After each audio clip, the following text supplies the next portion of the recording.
Hey guys, welcome back to the channel. This is a story about what if Naruto was legendary Pokemon trainer. Before I start, please support for more amazing content and do consider subscribing to my channel and share this video with your friends. This is written by Raptor Fanfiction and link in description and support writer. Let's start the video. Story start. Let's see, in a forest with no clue where I am, check. My body has been reduced to that of a 6-year-old, check. There are strange creatures everywhere I look, check. Finally, I am in a place with absolutely no chakra, check. I fucking hate you right now, dad. Naruto Uzumaki stated as he wandered around. Contrary to his youthful look, he was actually one day from turning 17, but when he was helping his father use the Hiraishin to rescue the whole army, the rip in space-time must have messed something up since he had connected his chakra to everyone. He was the only one truly affected by it. At least by some miracle his clothes had shrunken with him, but on the downside the seal-keeping Kurama in him had returned to what it once was when he was 7. Talking to Kurama right now was nearly impossible, so he kept walking until he saw something awesome in the water flopping around. Orange fish, so badass. Hey there, little guy. Naruto yelled as he ran up to the fish that gave him a curious look. It had never seen anyone so happy to see one of his kind before, let alone someone that age. Carp Magikarp. The Magikarp chanted as Naruto nodded his head at the oversized fish. Even compared to other Magikarp, he was considered large. Naruto looked around for what the Magikarp was telling him about and saw a little red and white ball.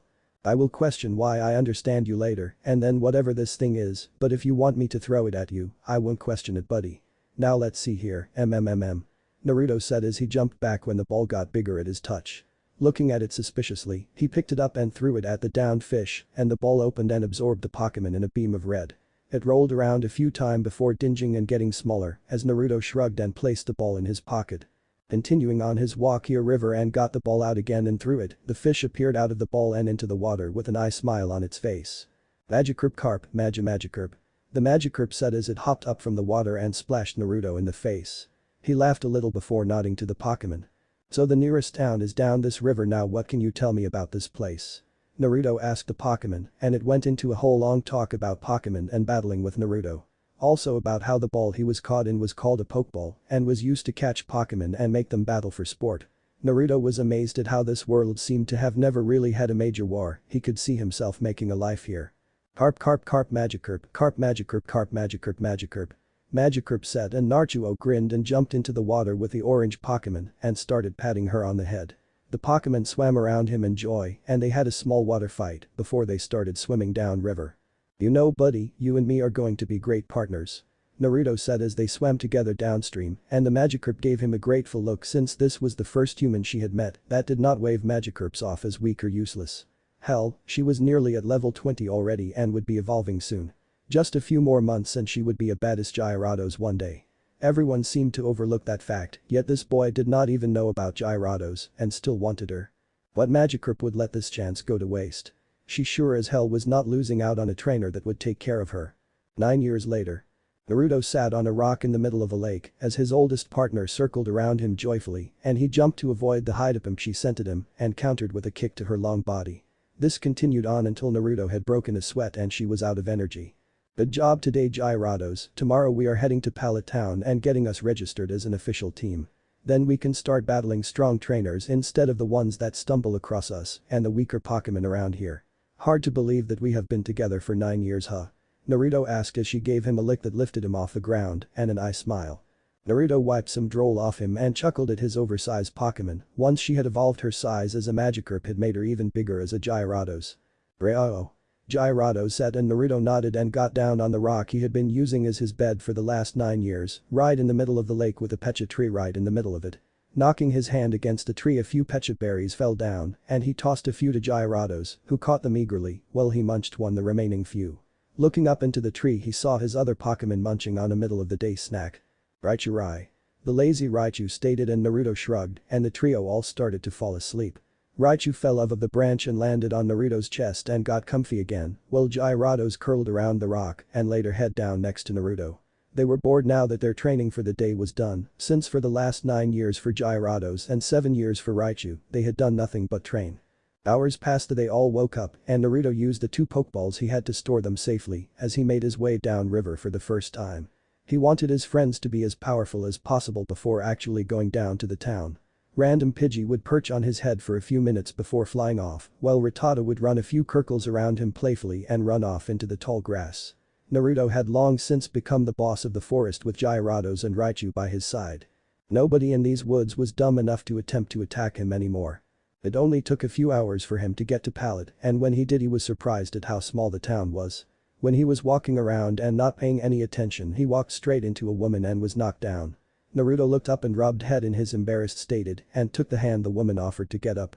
"Sorry about that, this is my first time in Pallet Town and I was taking in the sights. My name is Naruto Uzumaki by the way." Naruto offered and the woman smiled kindly with warm chocolate eyes. "Delia Ketchum. Nice to meet you Naruto. You should be careful though and you should stay with your parents. They must be worried sick about you." Delia said and Naruto chuckled loudly at the statement and shook his head. "I may not look it, but I am a traveler. I have never had any parents to look after me so I have been living in the wild. Actually I live only a few miles away from here, but I actually came here to get registered as a trainer and start a journey." Naruto said and sweat dropped when he saw her with tears in her eyes looking at him sadly, but he waved it off and was about to walk away before she put a firm hand on his shoulder. "Then let me make it up to you for anything I may have brought up with a nice home-cooked dinner," Delia said with the aura around her that made him slightly scared to say no to her. Naruto nodded fearfully and walked with her to a modest house with a small wooden fence around it and a garden.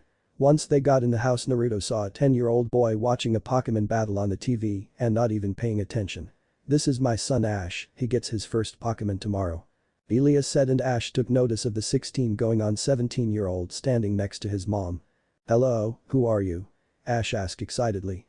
"Naruto Uzumaki, I met your mother on the way to getting registered as a Pokemon trainer and she offered to let me eat here. Nice to meet you Ash and I hope that you get a good Pokemon tomorrow," Naruto said and Ash nodded with an excited expression on his face. "I totally hope that I get a Bulbasaur from Professor Oak. What about you, what Pokemon are you hoping to get?" Ash asked and Naruto laughed and pulled out 2 Pokeballs from his pocket. "None, since I already have 2 Pokemon I was going to leave the starters to the rookie trainers. Just being given a Pokemon would not feel right to me since I prefer to make friends with them or beat them in battle first," Naruto said with a grin and Delia had a surprised look on her face. "Cool. Can I see them?" Ash asked and Naruto shrugged and put Gyarado's Pokeball back in his pocket and pressed the button on Raichu's and dropped it on the floor. In a burst of light Raichu was standing at attention and looking around the room. Raichu. The Pokemon yelled at Naruto before Naruto picked him up and placed him on his shoulder. Raichu pouted and noticed Ash and his mother. Waving hello to the 2 humans he got settled onto Naruto's shoulder. "This is Raichu, he was my second Pokemon. My other is way too big to fit inside the house and she prefers to be kept a secret from people I am not battling. She is very destructive when she is battling. Raichu here is my second strongest Pokemon though," Naruto said and Raichu snorted, it was more like he was his second Pokemon period. That automatically made him the second strongest. Naruto took the Pokeball back from his pocket and put Raichu back inside it since Raichu actually liked being inside the sphere most of the time. After dinner was eaten Naruto stood up and thanked Delia for the delicious meal and made to leave when he felt someone grab his wrist. He looked around and saw her smiling at him. "Good luck on your journey and I am rooting for you," Delia said and Naruto smiled at her with a grin that warmed her heart. This was the first time a person believed in him on the first meeting and it felt nice. "Then when I enter my first league I will be sending you some tickets. Thanks for believing in me Delia. See you later," Naruto said as he ran off, leaving a smiling Delia behind. This was going to be an amazing journey. Getting registered had actually been much easier for Naruto than he thought it would be, since all he really had to do was give some information about him and his Pokemon to Oak and receive a Pokédex that would allow his extra Pokemon to be sent to Professor Oak. Other than that everything was simply asking to be registered. He was actually lucky that all ages but under 10 could register, since he was back to his 17-year-old body, he would be too old to get a starter anyway, he was glad he had his 2 faithful companions by his side. Right now though he was waiting in the lobby of the Viridian City Pokemon Center for the nurse to finish giving his Pokemon a checkup that all non-rookie trainers had to get once getting registered. He was frankly insulted they thought he was bad at raising them or needed help. His Gyarados was over 5 times larger than the average Gyarados for reason damn it. He knew how to raise a Pokemon since he had raised his Raichu from when he hatched as a Pichu. Naruto had to buy no clothes before even coming here though, so now he was wearing a red sleeveless shirt with an orange Pokeball symbol on the back. His pants were pitch black and on his head was an orange headband to replace his leaf headband but with no metal on it. He honestly looked a bit like a gangster the way he was dressed but his smile told everyone different. Mr. Uzumaki, your Pokemon's checkup have been finished and we would like to go over the results with you. Naruto heard a silky sweet voice say, and he saw the pink-haired Nurse Joy coming towards him with a chart and a plate with 2 Pokeballs on it.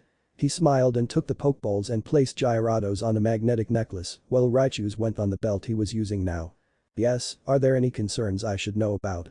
Naruto asked with a steady voice that did not show how worried he was. These two were like the children Naruto never had, and Gyarados was his best friend. Well, they aren't health concerns exactly, but your Gyarados is very large for her breed, and your Raichu produces 5 times the usual electric energy than the above average Raichu makes. I was wondering if you could explain this medical mystery. Nurse Joy asked and Naruto sighed in relief while nodding to her as they went back to her private office. Once there Naruto sat down with her in front of a desk as she took out a notepad. Well, Gyarados used to be a very large Magikarp when she was unevolved and she has always had a healthy diet of crushed pecha berries and apples. So I would explain that one is healthy diet and naturally being larger than her species usually is. Naruto started as the nurse nodded with an interested look. Now Raichu was a different story. When he was hatching as a Pichu had very low amounts of power. So for all of his life we have been training him into the ground and expanding his limits until he had become what he has today. This mostly consisted of shooting lightning at a thunderstorm and absorbing the lightning that came back. Naruto explained as Nurse Joy went wide eyes at the training method nobody had thought of before. That would actually explain how even in thunderstorms thunder had not been heard for 7 years now. That is all I needed for this, and thank you for Nurse Joy started before the door was slammed open and a 14-year-old version of Nurse Joy wearing a jeans and a black shirt walked in with an uncharacteristic grin from a Joy. She had the same hairstyle as her mother, but she had a wild feel to her. Hey mom, guess who just caught her first Pokemon? The Joy asked and Nurse Joy sighed at what her daughter was interrupting. She placed her hands on the side of her head and looked at the girl. I already told you this before, you are not going on a journey without someone to watch you. I could not even dream of what I would do if you got hurt, Rose, so please release the Pokemon you caught and go back to studying medicine. The nurse said and the younger Joy glared at her. No, do you know the trouble I went through to catch this Mankey? I am going on my journey and I am not going to become some lame nurse that looks just like every other nurse in the country. Rose said and Naruto could see the hurt in Nurse Joy's eyes when her daughter said that, but it was soon replaced by anger that burned with the same intensity of a Moltres. Young lady, you are going to release that poor Pokemon and you will be going to your room. Nurse Joy demanded before she remembered that there was another person in the room. I am so sorry for her behavior and you should not have to have seen any of that. She said with a bow while Rose Joy looked at Naruto but mostly focused on the 2 Pokeballs he had. With a sly grin she placed sorry look on her face and walked out of the room with a fake look of defeat. Don't worry about it, you were just doing what you thought was right as a parent. I can't say if you were right or wrong, but it was your choice to make. Though she does not look like the type to give up so easily. Naruto pointed out and she nodded at the fact he stated. Yes, she got that from her late father. I don't even get why she hates the idea of being a nurse and healing Pokemon. Nurse Joy said and Naruto thought about it for a second. She wanted to be unique and from what I heard all Joys become nurses. I guess she does not want to be just another Nurse Joy and wanted to try something most Joys don't do. Now, sorry to change the subject but I really have to head out and get to Celadon City. Naruto said and Nurse Joy looked confused. How are you going to get there? There are no roads that go from here to there. Nurse Joy asked and Naruto pulled out a map and placed it on the table. Pointing to the city they were in he showed just how close the two were. Just because there is no road does not mean I cannot go from here to there. Between the two is actually uncharted territory, so I may even find some new Pokemon while I'm at it. Heck, if I tried hard enough I could get there as a day or 2 tops. Naruto thought while leaving out how he could go faster than a flying type and get there in maybe a few hours period. Well, be careful out there. I hear that there have been attacks in Celadon City from Team Rocket for a while now. Joy said before she blushed when she remembered just what 2 powerhouses Naruto carried with him. Most gym leaders did not even have a single Pokemon on par with his Raichu, and his Gyarados was Elite 4 level easily or maybe champion if she was pushing it. I think I'll be fine. Naruto said as he walked out of the Poke Center and went towards the Pokemart to gather some needed supplies for his Pokemon and himself, though he stopped halfway there when he felt a hand on his shoulder and saw the Joy from earlier grinning from ear to ear with her Pokeball out. I challenge you to a Pokemon battle and you lose you have to take me with you on your journey. She demanded as Naruto shrugged and pulled Raichu's Pokeball off his belt and made the orb larger. First tell me why. Naruto said simply and she snorted in amusement. Mom only takes strong trainers with powerful Pokemon into her office to talk about them. The fact you only have 2 Pokemon and she still took you in there means you must have some major firepower. If I beat you then it will show her I can handle myself on my own. Now Mankey, I choose you. She yelled as she tossed the pokeball in the air and a Mankey came out and glared at its trainer before turning to Naruto and pounding its fists together. Mankey. The monkey Pokemon stated and Naruto sighed at the words the little guy was saying. Come on out buddy. Naruto stated as he held the ball in front of him and manually opened it and Raichu came out looking eager for a battle. Are you ready to load? Joy started before Naruto cut her off. Raichu Iron Tail.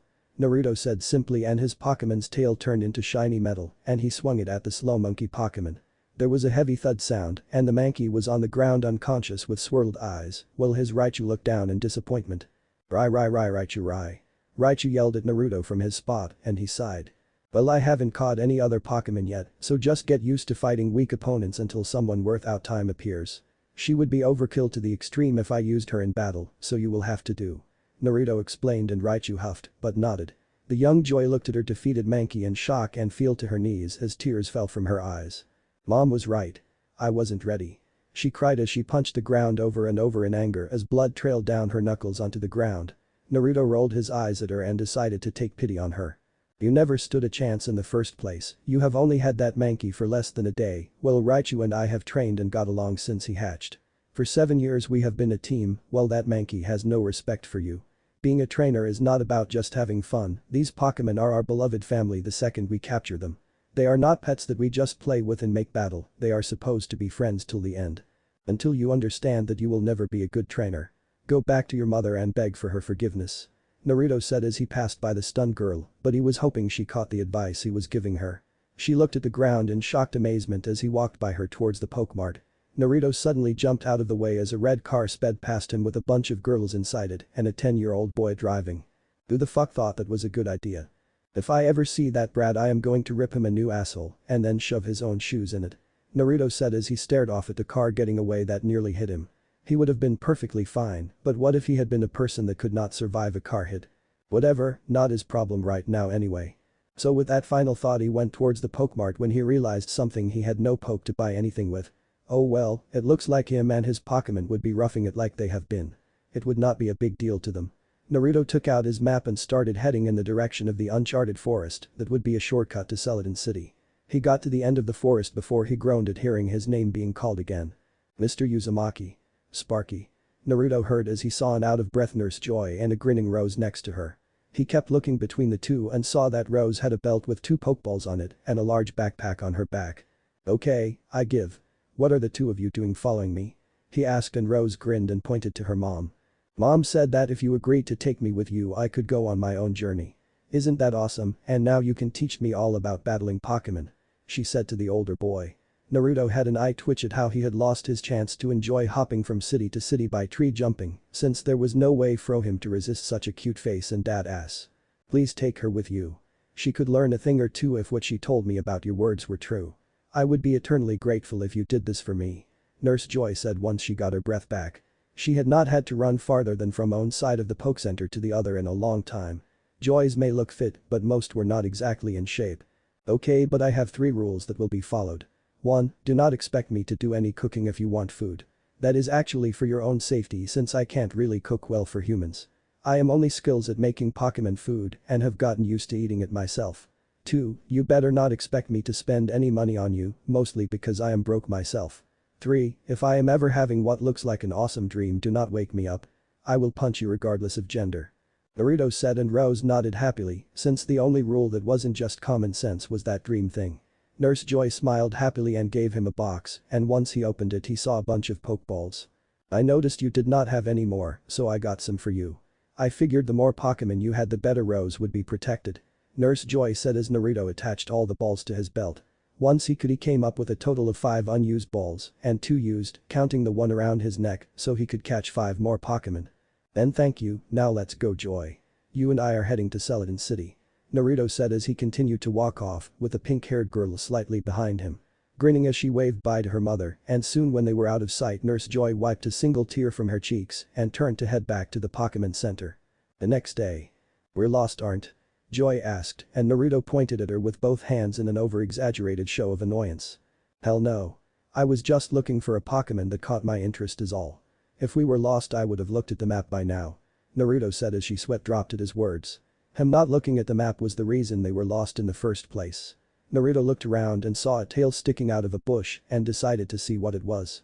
The dark red-orange color was really calling to him, and when he came up to the Pokemon he saw it was a Charmeleon. Bending down he looked at the male straight in the eye and the Pokemon spit a fireball at him, only for Naruto to tilt his head to the side and sucker punch the fire type in the gut. His blow sent the Pokemon on the ground in pain from the unexpected power behind the hit. Well, all Gyarado's trainers knew how to hit a Pokemon hard anyway. They had to get their Pokemon's attention somehow or even learn to somewhat subdue them in case they start raging. Charmeleon Char. The Pokemon yelled at him in anger, yet Naruto just rolled his eyes. You attacked me first, so suck it up. Look on the bright side, I could have been aiming at your face. I am pretty sure that would have hurt much worse. Naruto said, and the Pokemon nodded with a glare, but Naruto glared right back at him. The thing about Pokemon with dragon-like qualities was that they were very arrogant and had to be shown who was boss. Naruto had to kick Gyarados around a few times when she first evolved to remind her who was the trainer. The glare between the two continued for about 10 minutes before the fire type looked away in defeat and pointed at one of the Pokeballs on Naruto's belt. Char. He said with a sigh, but Naruto just laughed. Ha. You think I would just let you join me like that? You need to be defeated in battle first to make this fair to you. Part of capturing a Pokemon is about actually battling it first. Otherwise it is like cheating. He said, and the fire-type Pokemon grinned wildly. He was starting to like this human even more already. Naruto pulled out his Pokédex and scanned the Charmeleon to get a basic of his stats and liked what he saw. He also noticed that this Charmeleon had a scar going down his left eye and already knew that this guy had some battle experience. Charmeleon, LV.26 male. Naruto was a bit annoyed that it did not tell what move he knew unless Naruto caught him, but he guessed that would take some of the fun out of it anyway. Pulling Gyarado's ball off the necklace, he tossed it up in the air and in a popping noise she came out and landed on the ground and displayed her full size to the now excited Charmeleon.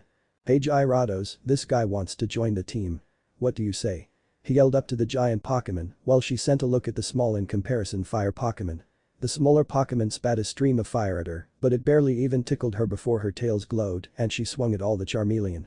He was too slow to dodge and ended up being hit by the attack head-on and knocked out. Naruto said he was going to battle the Charmeleon to make the capturing fair, not that it was battle itself would be fair. That was brutal. Joy said from behind the boy she was following to start her journey. The Gyarados turned and eyes to her and glared with burning rage at a human that was not her master touching her master. Hey, she was extremely protective of the one human that believed in her. Lots of Pokemon got this way and were slightly jealous of others being around their trainers. Yeah, but now he will always know that I am not to be messed with. Pokemon with dragon qualities need to be told who is the boss right away or they will not obey you when you tell them to do something. They have higher levels of battle lust and need to know that the only way to bring out their full potential is to trust the trainer. Charmeleon may not be a dragon type, but it shares the same attitude as them. Naruto explained, and the Joy nodded somewhat understandingly. Pulling a Pokeball off his belt he tossed it and it did not even shake before locking. The Pokemon had put up no fight when getting caught. Naruto picked up the ball and looked at it with pride and he returned Gyarados to her ball after thanking her for the battle. Welcome to the team Charmeleon. He said with a smirk this time. Now he had a potentially strong fire type that would evolve into a fire flying type. All he needed was an actual dragon type, a grass type, and a random type and he would be set, but he would save that last Pokeball for if he ever had the chance to catch a legendary Pokemon. Unlike other trainer, Naruto had no plans to go over the limits and had already shut off the feature in the Pokédex that automatically sent Pokemon back to Oak. If he caught a Pokemon he was going to raise them and nobody else would do that for him. A lot of trainers wanted to catch them all, but Naruto just wanted one team to defeat all the leagues without having to worry about his other Pokemon not with him. After today he was going to be very picky about what Pokemon he caught. Naruto stood in front of a huffing chameleon with a passive look before raising his hand again and lowering it to the ground. The chameleon shot a torrent of flames up into the sky and just did that for a few minutes before it stopped and collapsed to the ground in exhaustion. All Naruto had been having the fire type do for the last few days of non-stop training had been sparring with Raichu, getting his ass kicked by Gyarados and strengthening the length and the concentration of power in its fire attacks. It was not a very well-known fact, but the longer you could use a fire attack, the more powerful it would become overall. Charmeleon. He huffed out as he looked at his trainer in annoyance before he remembered the powerhouses he had and gained a determined look. If Naruto could make them powerful he would do wonders for him too. I am not sadistic, there are two ways to make a fire type evolve. One is by making them battle until they hit a certain limit they have to overcome. This makes them change in order to meet that limit, but it also weakens them. My way brings you to that limit at a lower level so that your overall potential is increased, you will be able to grow faster and stronger than other Charizards this way. Naruto explained and Joy looked at him in wonder. She had not been paying attention to it earlier, but Naruto seemed to actually understand what every Pokemon was saying. Chameleon Charmeleon. The Pokemon said before Naruto nodded with a grin that desire to grow stronger was much more like it. How do you understand them? Joy finally asked and Naruto turned to her and placed a hand over his heart. I honestly have no clue since I have been able to do it since I first came here. When they talk I just get what they're saying. He said and she face planted. She had been expecting him to give her a lecture about connecting your heart to the hearts of Pokemon or something like that. His answer was not very satisfying to say the least. Naruto heard something coming through the bushes and quickly put Charmeleon back into his Pokeball just in time for a girl to fall out of the bush and have her face slam into the ground. She sat up and looked at the two of them with a blush. Do either of you know where I can find Little Root Town? She asked as Naruto actually took a moment to look her over. She had sea green hair pulled back into a ponytail and her eyes were chocolate brown while she wore an average blue t-shirt with a white skirt and black biker shorts underneath them. On her back was both a backpack and fanny pack that were both yellow in color. Joy looked at her chest though since the girl looked about 16 and had high B cups. You do realize that Little Root is in the Hone area and we are in the Kanto area right now, right? Joy asked and the girl blinked before she started to hit her own head a few times to clear some of the stray thoughts away. Damn it. I should have known that taking that turn was a bad idea and that lake I crossed was too big to be a lake. No wonder Melodic was so tired after we came here. I'm Asina Winters by the way. Asina introduced with a sigh and Naruto chuckled and already could tell she was the type that was bad at directions. Rose Joy and this guy here is Naruto Uzumaki. If you want to get back to the Hone area then you should head to Sanabura Island and take the third ship that they have. It will take you straight to Little Root from there. Though in exchange for this information I want you to battle me. Joy stated and Asina grinned and took a Pokeball from her belt and tossed it up in the air and revealed a Marshtomp. Marshtomp. Naruto blinked and looked at the Pokemon with a questioning gaze since had never personally seen that Pokemon before. He had seen a lot of water types from all his time in the lake and this was a new one to him. Joy was just grinning and pulled out Mankey's Pokeball. Naruto could already tell who the winner of this match was going to be, so he watched with a smile. I choose you Mankey. Joy shouted as Mankey appeared and ignored her. He could still remember the last humiliating defeat he suffered because of her and had no interest in listening to her at this moment. Marshtomp, use Hydro Pump and let's get going. Asina yelled with a confident look as the Mankey was hit dead center with the attack and sent straight at Joy. Both trainer and Pokemon were knocked out while Naruto laughed. Hey Asina, how about you and me battle now as well? Naruto asked as he placed Mankey in the Pokeball for the young Joy and moved her so that she was laying against a tree. The green-haired girl shook her head and recalled her Pokemon. Sorry, but I really do have to get going. If you're ever in Hone though call me up and I would be happy to battle you. She said happily and Naruto nodded and let her walk off. He had a feeling this was not going to be the last time he saw her anyway. Naruto then decided though that he might as well drag Joy to the Celadon city since they had just spent the last few days at the city's edge anyway. Honestly, they only stayed to give Charmeleon time to get used to Naruto before hitting the gym. Naruto looked in disgust at how there were so many buildings blocking nature. As a sage he loved nature in its natural state and it was the reason Naruto was fine with just his rock in the middle of the lake with the Pecha tree on it. Naruto was receiving a lot of strange looks as he walked with the knocked out girl on his back, but he did not care so long as he got a good battle out the gym leader here. So getting inside the Poke Center he put her in a chair and walked right back out. He was supposed to watch her, not have her watch him every single battle he had. Anyway, she would more than likely want to use the shower here or go shopping.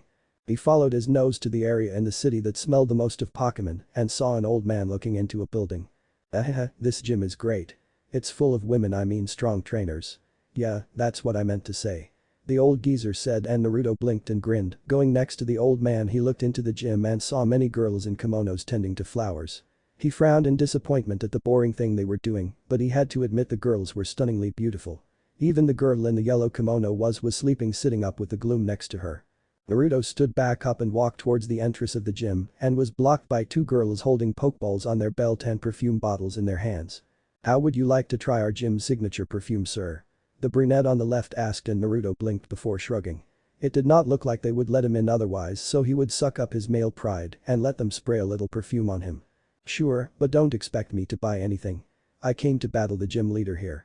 He stated with a voice lacking in amusement.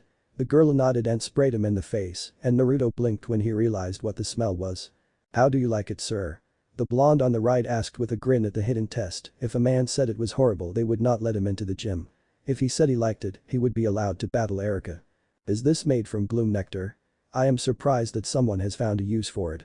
It is not bad, but I am not a perfume person, so who am I to judge beauty products? I mean, it isn't like I have any use for them. Naruto said in surprise. For the most part, normally when he found the stray gloom in his forest, he would lead them towards an area they would be happiest at. He usually also had them use their nectar to help the trees around the forest produce sweeter fruit. It may smell bad, but it had some useful properties. The girls though were stunned by his answer, since nobody had ever not hated it before. Thank you. You can come into the gym now if you like. I will go get Erica, so please be patient with us. The girl said, unsure as they all went into the gym and they walked to the actual area they would be battling in. Naruto saw some grass types wandering around and raised an eyebrow at how well behaved they were. Though most were giving him the stink eye. They must not be used to seeing challengers often. Taking Raichu's ball off his belt he opened it and the electrocrat looked around and pouted at him. Raichu choo. His Raichu shouted in annoyance and Naruto sighed at him. Raichu, this is a gym filled with grass types and plants. Using Charmeleon for this might cause a fire and I don't think setting a gym on fire will be good for the gym leader here. Anyway, you always go on about how you want only the strongest of opponents.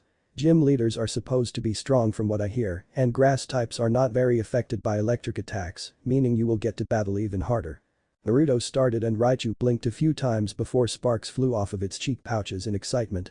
Nothing got the blood pumping more than a battle with a type disadvantage. Rai. Yeah buddy, we are so going to kick some grass today. Naruto agreed with the large rat Pokemon nodded at him. Naruto had no idea that the leader of the gym had been listening to his whole conversation and was touched that he was taking into account her gym when choosing his battling Pokemon. Be careful with your claims or you will have to learn to remove grass stains. The girl with the yellow kimono said and Naruto blushed very slightly. He had not really been around a lot of pretty girls in 9 years, so his tolerance had been shot to hell. Also, the fact nobody in this world had chakra made it hard to sense where people were if they were not feeling negative emotions. Then he smirked at her and Raichu jumped in front of him with spark flying and that reminded her why Naruto was here. I see then challenger, I will duel you with everything I have. Prepare for defeat. Bloom wildly Tangela. Raichu grinned and Naruto's blue eyes locked with Erika's gray as determination to not lose filled them both. The referee girl came forward with a green flag in one hand and a red in the other. This will be a 3-on-3 match and only the challenger may substitute Pokemon. Begin. She said and Erika showed her years of experience by making the first move while Naruto was still digesting the rules. Angela, use your vine whip and bring it in close. Then use your stunt spore. The usually quiet leader yelled and Naruto blinked and smiled at the well-used move. She must use this for every trainer she battles. Grab it with your tail and yank that weed off the ground. Then use thunder. Naruto said calmly and Raichu frowned at the finishing move. The second the vines got in range Raichu's tail snaked around them and yanked the vine Pokemon towards him. Electricity sparked off of him as the charging process began. Then in the flashing of lightning the vine Pokemon was subjected to enough lightning to knock out a Machamp in seconds. It stood no chance against the fully evolved Pokemon and was knocked out as easily as the Mankey was the other day. It fell and when it hit the ground swirls replaced its eyes. Naruto sighed but nodded to Raichu for a job well done. Tangela is unable to battle. Round 1 goes to Raichu and Naruto. The referee said in shock while Erika returned the downed Pokemon to its ball and kissed the top of it while whispering sweet words. You have a powerful Raichu, but my next friend will take care of him. Show your stuff Weeping Bell. She yelled and tossed her next Pokeball onto the field. The referee raised the flags to show this match started. Acid. Erika said simply and Naruto waited for it to get a few feet away after the Pokemon shot green acid at Raichu. Raichu, use quick attack and follow up with Iron Tail. Raichu disappeared from view and reappeared behind Weeping Bell with its tail turned into iron and already in half swing. The attack hit the grass type and knocked it away and Naruto was surprised when it got back up. Weeping Bell used Tox. Erika started before Naruto interrupted her train of thought. Raichu, use Mega Punch and follow up with Mega Kick. Naruto stated lowly and Raichu was on the startled grass type in seconds with a powerful right hook and that was followed by a kick to the face. It went down soon after and Erika looked stunned at his skill and the Pokemon's power. Sure, she was not the most experienced or powerful of the gym leaders. Heck, she was on the lower side of the power scale, but this was crazy. Weeping Bell can no longer battle. The winner of round 2 is Raichu and Naruto. The referee said in awe and slight fury. Erika looked between her trusty Gloom and Naruto's Raichu and sighed in defeat. She already had 2 Pokémon that needed to go to the Poke Center. She did not want her best friend getting to hurt either. I forfeit the match. Erika said quietly and Raichu glared at her with annoyance at the weak move in his opinion. Winner by forfeit Naruto Uzumaki. The referee said in shock while Naruto had his eyebrow raised at her surrender. Her last Pokémon must be really special to her if she wanted to keep it from battling. He would not blame her though. She had no real chance of winning anyway against Raichu at her level, and Gyarados was in the same league as champion class Pokémon. Erika started walking to him with a case in her hand when he returned Raichu to his ball and looked at her blushing face. Is she sick or something? Naruto thought to himself as she got in front of him and got on one knee. Holding the case in front of her like a marriage proposal, she opened the case to reveal a rainbow badge that looked like a flowers colored like a rainbow. Though before he could take the badge he was kicked in the face by an angry Joy who had misunderstood what was going on. You bastard. Why the hell did you leave me at the Poké Center for and why is this pale bitch trying to marry you? The enraged girl asked while Erika looked irritated about the unneeded comment.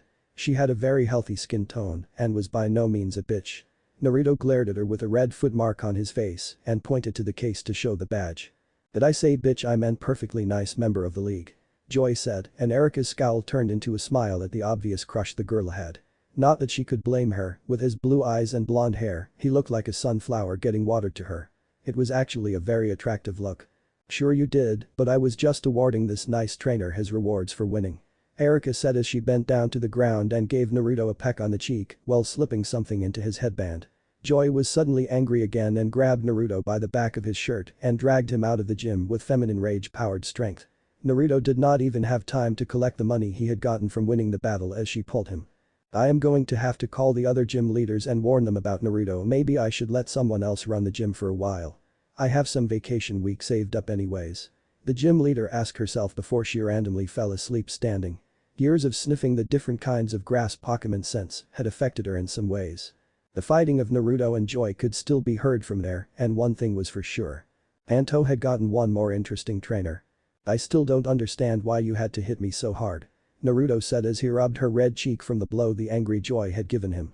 The girl in question just gave him the cold shoulder and turned away from him with a glare. Naruto sighed and walked up to the pissed off girl. Wrapping his arms around her waist, he turned her around until their faces were inches apart. You have 2 seconds to let go of me before I hit you in the face again. Joy stated with her glare and Naruto wondered what was with him and traveling with violent pink-haired girls. First he was teammates with Sakura and now he was the trainer instructor for the one nurse Joy that loved battle. Why are you so angry at me? Naruto asked and the girl looked at her oblivious friend with a look of disbelief. How could he not see she was jealous of the fact the pale grass slut had kissed him? Chomp. Naruto let go of her and jumped away as he held his nose and she grinned at him. I warned you. She said as they left the city limits and started heading towards Cerulean City for the Cascade Badge next. Sure, they were passing through uncharted territory and as far as she knew this was where the most dangerous and wild Pokémon stayed. There was a reason that people made the roads through the safest areas. There was a reason his Charmeleon was so strong before he had caught it. Yeah. Naruto muttered as they walked through the trees and Naruto saw something funny about to happen. Sneaking up behind the young Joy was a small blue Pokémon with a brown shell and in its hands was a stick. He debated in his head if he should warn her or not yet, this was too funny to not see happen. The Squirtle crept up closer and closer while pulling back its arm. Poke. Beep. Joy let out an uncharacteristic girly squeal at the unwanted objecting poking her right in the butt. Naruto laughed harder since she had chosen to wear a skirt today and when she turned around and glared at him, he pointed at the small turtle-looking Pokémon. The turtle had long since joined in on the laughing and was soon beaten up by the enraged girl. Naruto looked down at the beaten turtle and chuckled. At least it was not him this time. If you ever speak a word of this to anyone I am going to rip your pants off the next time we are in a city and let you see how it feels to be embarrassed. Joy threatened as she tossed a pokeball at the beaten Pokémon. Naruto just chuckled at the unusual way to catch a Pokémon and saw her scan it with her Pokédex. Squirtle female LV.27. Naruto and Joy both raised an eyebrow at the level and then remembered that not all Pokémon evolved when they had the chance. This was going to be a strong Squirtle when it was trained properly. Heck, it was already strong enough to beat an untrained Wartortle. 4 weeks later. Flamethrower. Hydro Pump. Naruto's Charmeleon and Joy's Squirtle did battle once more for the 100th time this month and as the two attacks met the Hydro Pump started to push the flames back from the type advantage. Charmeleon stopped using its attack and ducked under the water attack. Charmeleon, get in close and use Metal Claw. Naruto commanded, and the claws of the fire reptile turned shiny as he rained down a powerful blow to the shell of the turtle Pokemon. It did not let up as the turtle was knocked high up into the air by another blow. Finish this with Dragon Rage. Naruto commanded as blue fire gathered in its fanged mouth. Joy looked at this alarmed and decided to use her untested air maneuver.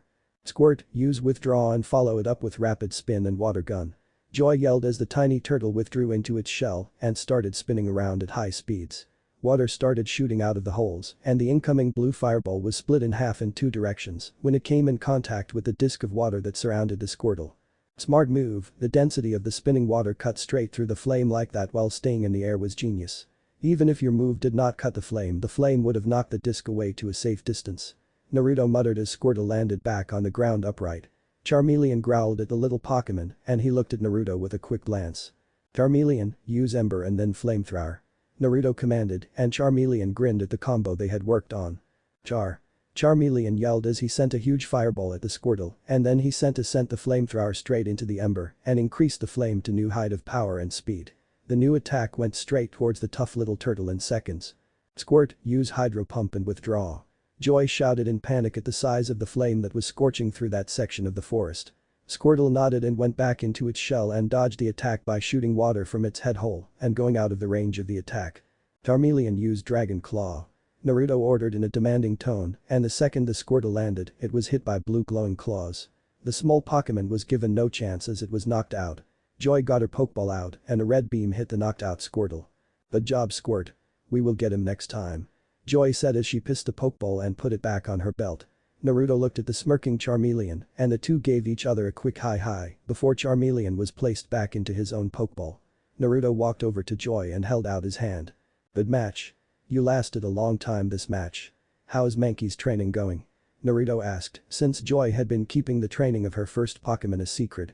She was his self-proclaimed rival after all and wanted to keep a few secrets from him. Heck, she had not even told him her Mankey had started listening to her for the most part unless it was annoyed with her. You would want to know, wouldn't you? I am going to take a bath in the stream. If you peek on me I am going to kill you. Joy threatened and Naruto rolled his eyes. Her body was still not developed enough for him to take any real interest in. Sure, she was really cute, but that did not count for as much when mentally Naruto was in his 20s. Yeah, he acted and looked like a 17-year-old, but that was just his way. Fine by me. Naruto said as she huffed and walked away from him. Naruto just grinned and took out Charmeleon's Pokeball.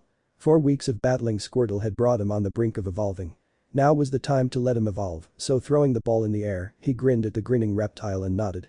Charmeleon Char? The fire lizard Pokemon asked and Naruto nodded. Yeah, I want you to go battle crazy in this forest until you evolve. I will meet you when that happens, but first I have to take care of the guest that has been spying on us. Naruto said as he heard a rustle in the bushes and the Charmeleon rushed off spouting flames from its tail. Naruto smiled as he watched the Pokemon leave, then he scowled and vanished in a burst of speed and appeared on the other side of the bush. He rose an eyebrow at the girl that had been following them and saw Erika on the other side of the bush sleeping. She really needs to stay away from the sleeping power. I can't really leave her here I guess. Naruto said as he picked her up and carried her bridal style. She opened one eye and closed it really quick before he could see her open eye. I am so glad I let Victoria take over the gym for me. I was never going to find a guy there.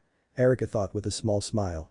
She loved being a gym leader, but she was a 16-year-old girl and had romantic dreams she wanted to follow. At a young age she had been groomed by her parents as a Pokemon trainer and to run a perfume shop. She snuggled into his chest sleepily since she was actually tired. She had sniffed way too much powders from grass Pokemon, half of which had the same effects as drugs that made you see things. She had an obligation as the author of the book How to Care for Grass Pokemon and the sequel What to Be Careful of with Grass Pokemon. These powders had the side effect of making her randomly falling asleep at the weirdest times. Naruto on the other hand was wandering around and trying to find the perfect place to put her down at. He was interrupted on the other hand when he heard a loud scream filling the area. Placing Erika down against a tree he ran towards the sound of the girly scream and jumped through the trees to see Joy wrapped up in the tongue of a lickitung. He was nearly blasted back by a nosebleed as the tongue wrapped around still developing nude breasts. Her womanhood also covered up by the Pokemon's tongue. Even if she was a few years younger than him physically she was still very good looking and she was naked so that added to the charm. She was always wearing baggy clothes and other stuff that hid her body quite a bit. Now that he saw just how womanly she was underneath those clothes. Damn it Naruto. Help me and don't look. Joy yelled and Naruto picked Gyarado's ball from his ball and tossed it into the water. The second the Gyarados appeared, the Lickitung chickened out and fled the scene as fast as possible. One did not see Naruto's Gyarados and not feel fright at first sight. Naruto felt Gyarados nuzzle her giant head into his side. He smiled and started scratching her under the jaw. "Brah." She growled happily at the scratching. The two of them had been a team so long now they were simply happy whenever they were in the other's presence. No talking was needed between the two. Gyarados was loyal only to Naruto and lover her master, ever since she was a weak Magikarp, not in the perverted way, like a dog loves their owner, and Naruto had been there with her so long she could not even remember a time without him. "Good work, girl. That pervy little bastard was scared shitless of you.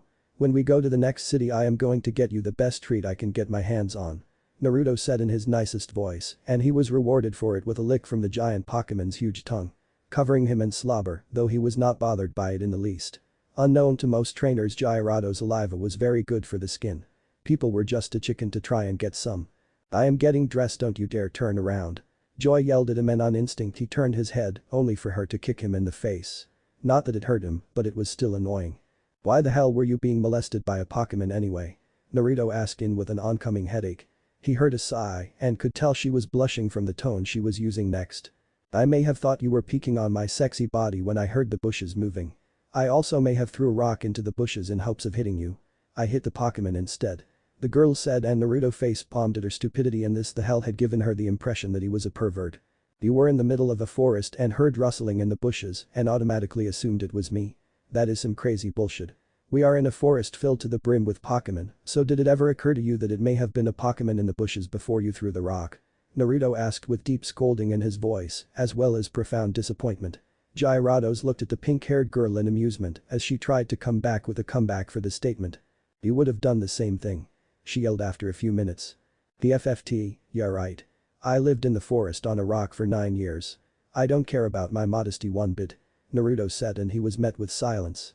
In the distance he saw a plume of fire erupting in the distance. It would seem Charmeleon has finally reached the point of evolution. He would have to congratulate him later. They were ready for the next gym now. "Why are you letting Grass Ass come along with us? She is a gym leader, so she can take care of herself," Joy asked with a twitching eye at the yawning form of Erika, but the ex-gym leader just gave her a soft smile. "I figured that Naruto would like some help dealing with a rapid beast, and it looks like I have been proven correct," Erika commented with a snide look at Joy, and now the Joy honestly looked like she just wanted to start foaming at the mouth and rip Erika a new one. Naruto sighed, while his Raichu on his shoulder shook his head as well at the girls fighting. Sure, it was entertaining for a few hours, but now it was getting annoying. "Rai?"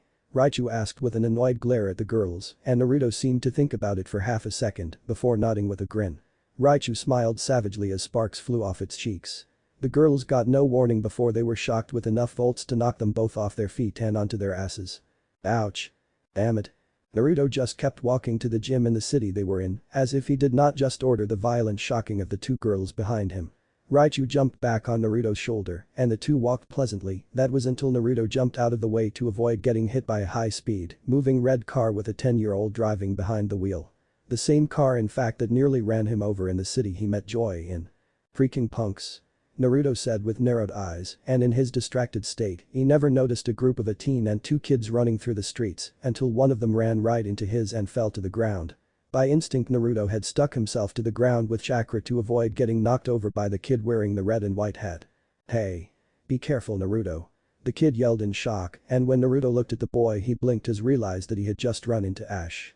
That boy that had been getting his starter the day he had needed directions. "Ash. Good to see you, kid," Naruto said as the 2 girls he was traveling with finally caught up with him and Ash's 2 friends picked him up off the ground. "Ash, you need to watch yourself." An orange-haired girl wearing what Naruto would refer to as "I need a boyfriend" clothes. A dark-skinned male with his eyes closed and spiky hair similar to Naruto's own in style chuckled at Ash's mistake. The girl turned towards Naruto and bowed her head in apology for Ash. "I am so sorry, sir, but my idiotic friend here hasn't learned to look before running off yet. I am Misty and the other over there is Brock," Misty introduced, and Naruto laughed lightly. "No trouble. I actually already know about Ash and he is a lot like I was as a kid. Nobody got hurt, so no harm done.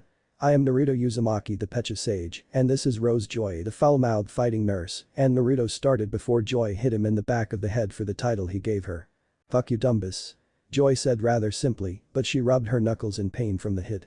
His head seemed to be made of steel, but then again she was pretty sure that anyone that could headbutt a Gyarados 5 times normal size and win had to have a hard head. Okay, so maybe hitting his head made her pain her fault. What crass language. What kind of lady speaks to her leader with such an poisonous tongue? Erika commented slyly, with one of her kimono sleeves covering her mouth, and her eyes were closed to hide the mirth she felt at having another chance to insult Joy again. You wanna go grass sniffer? My foot might been begging to be broken off in somebody's ass, and you are victim number 1. Joy yelled and she would have attacked Erika, but Naruto flicked her in the forehead. Joy and Erika reminded him so much of him and the bastard it was funny that he would be playing Kakashi. See what I mean, and the last of our group is Erika the Sleeping Beauty. So how have you been, Ash? Have you gotten any badges yet? Naruto asked with a laid-back smile, and while this was going on the Pikachu on Ash's shoulder and Raichu started to have their own conversation silently. Oh yeah, I did. Ash yelled in happiness as he pulled open his blue jacket to show that he had a single badge on it. Naruto snickered and Ash looked at him with a confused look, but Brock could see why Naruto was laughing and he had to frown for a second. As the past gym leader of Pewter he knew that his old gym was the weakest of them all, and it would seem Naruto knew that too. Good for you, kid. Naruto said as he and his group turned to leave now that small talk was over. It would seem that Ash was having none of that though when Naruto heard a shout. Naruto. I challenge you to a Pokemon battle. Ash yelled, and Naruto thought about it for a moment before shrugging it off. He could use a warm-up before wrecking the next gym he was going to.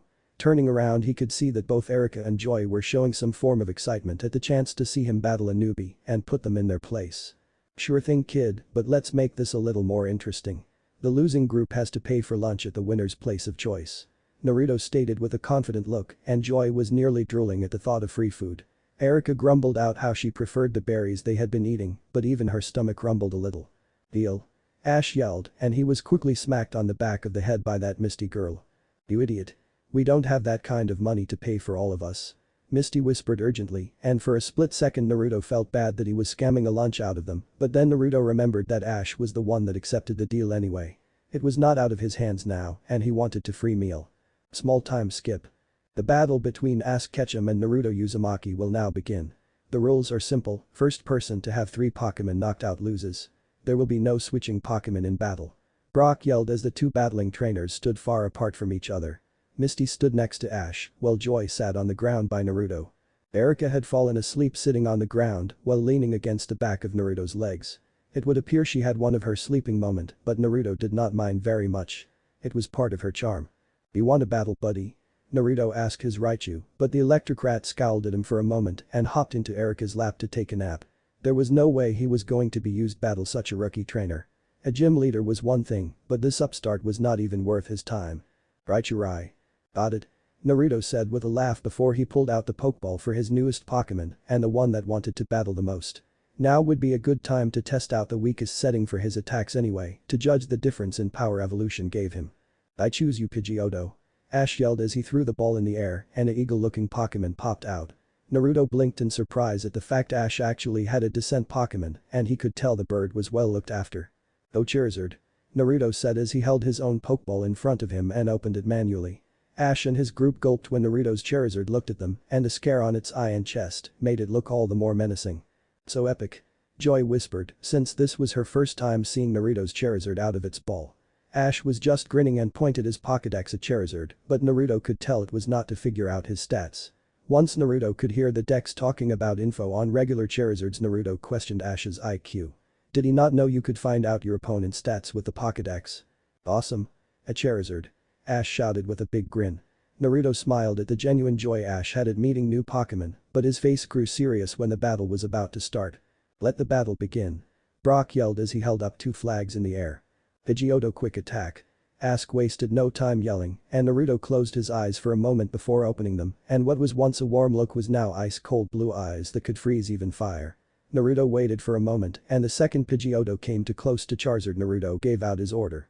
Charizard, grab it and use Ember. Naruto said calmly, and in a split second, Charizard grabbed both of Ash's Pokemon's wings and held it still in front of his mouth. Fire started gathering around the edges of the reptile Pokemon's grin, and large amounts of fire erupted from its jaw at the restrained Pokemon. Charizard let go of the Pokemon mid-attack and let it get sent flying away. Naruto ignored the flinch he felt himself do at how badly he might have hurt the Pidgeotto, because this was a battle. Don't feel sorry for others when you are battling. The Pidgeotto is unable to battle. Round 1 goes to Naruto and his Charizard. Brock said his Pidgeotto was returned to its Pokeball. Ash looked down sadly, but his confident gaze soon returned when he pulled out another Pokeball. Butterfree. I choose you. Ash yelled as a purple butterfly-looking Pokemon appeared and squeaked in fright when it saw the Pokemon it was up against. Naruto waited for the Pokemon to gather its courage and man up to the challenge. Ash. Bug vs Fire. Do you really think you can win? Misty yelled in annoyance at Ash's rookie mistake, but as much can be expected of a rookie trainer. Naruto spent 7 years living with Pokemon, playing with them, and training with them. He had helped take care of hundreds of hatching Pokemon in the forest, and he was the doctor to all those that had been injured by passing trainers.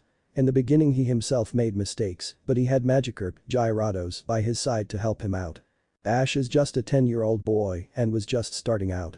Naruto had been 17 years old but was trapped in a younger body at the time. Naruto was mentally in his later 20s with actual war experience and had went through things this world had never and will never know.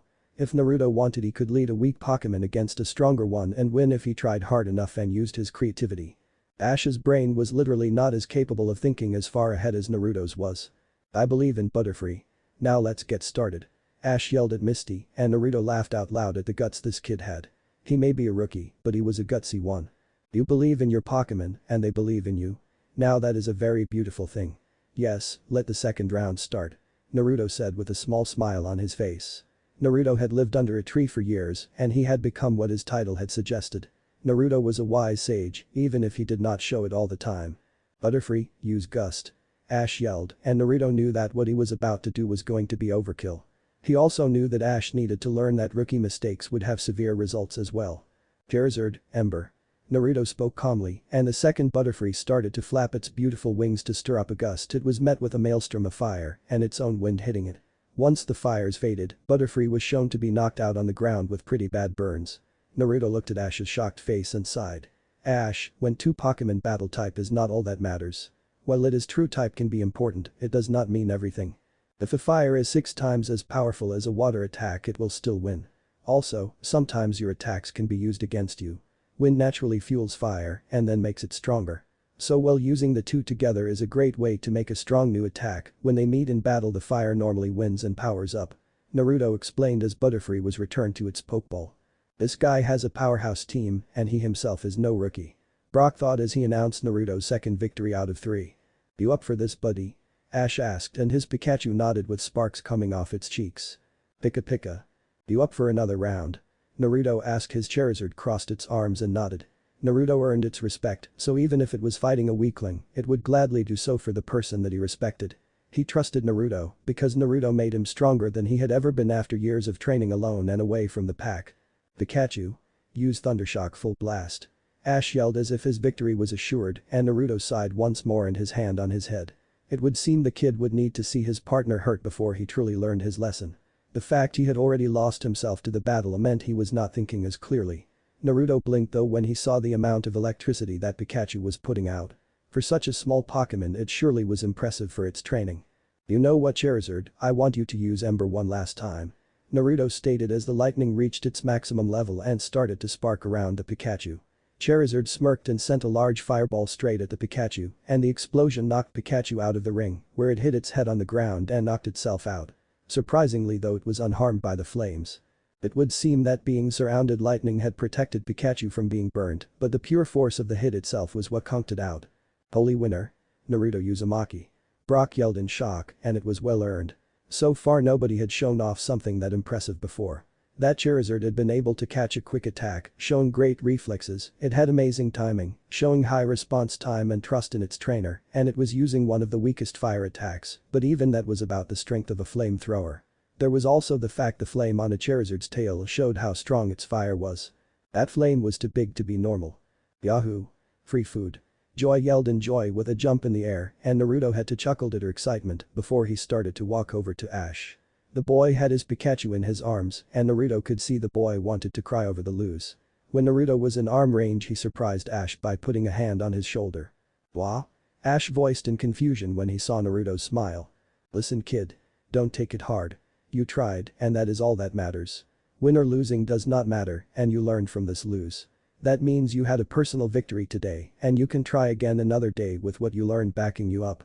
Your Pokemon did their best and you did your best. Naruto said with a comforting tone, and Ash looked up at Naruto like he was the wisest man in the world. Nobody had explained it just that way to him before, just that losing was okay. Do you want to hear some advice? Well, if want to or not, I am giving it to you anyway. There is a difference between ordering your Pokémon around and becoming a team with them. Naruto said cryptically as he let go of Ash's shoulder and turned to leave. When he got to Joy and Erika, who was now awake, he walked past them with a serious expression. He pointed Charizard's Pokeball over his shoulder and sent him back into the small orb. Raichu. Raichu asked after jumping back onto his father trainer's shoulder, and Naruto chuckled lightly. Yes, that boy has potential. If he ever reaches that potential is up to how he matures. Joy. Erika. We are leaving the city and going to another city for the next gym badge. This battle has left a bad taste in my mouth. Naruto said in a rarely demanding voice. Joy wanted to remind him about the free meal, but she could not bring herself to do it. Naruto loved Pokémon, and he had just had to teach a lesson to a good kid the hard way. Naruto knew more than anyone that it would be better for the kid if he did not see Naruto for a while. It would only remind of the fact he lost badly. I understand, Naruto. Joy said with an airy sigh as she moved to walk by him, and Erika just walked behind Naruto a few steps. She already knew that Naruto walked the path of a sage, and she would be trailing him every step of the way. To watch, to learn, and to be the one that recorded his legend. She could see greatness in one Naruto Uzumaki. Chapter end. Story start. Wow. Naruto muttered as the group walked through the large city where the Saffron City gym should be, but honestly they were lost wandering the streets of the city. Naruto, because he had a generally bad sense of direction. Joy, because she had never been to Saffron before. Erika knew where everything was, but as a former gym leader herself, she could not truly help Naruto against other gym leaders. Part of the challenge was actually finding the gym. This place is pretty awesome. Joy said with a grin at the fact this place had more city than actual trees. Naruto may love spending the night in the forest, and Erika may prefer sleeping in the woods, but she on the other hand was a city girl at heart. Celadon City was much less creepy than this place. Car. Erika shouted as she jumped out of the way of a red car while she pulled Joy out of the way with her.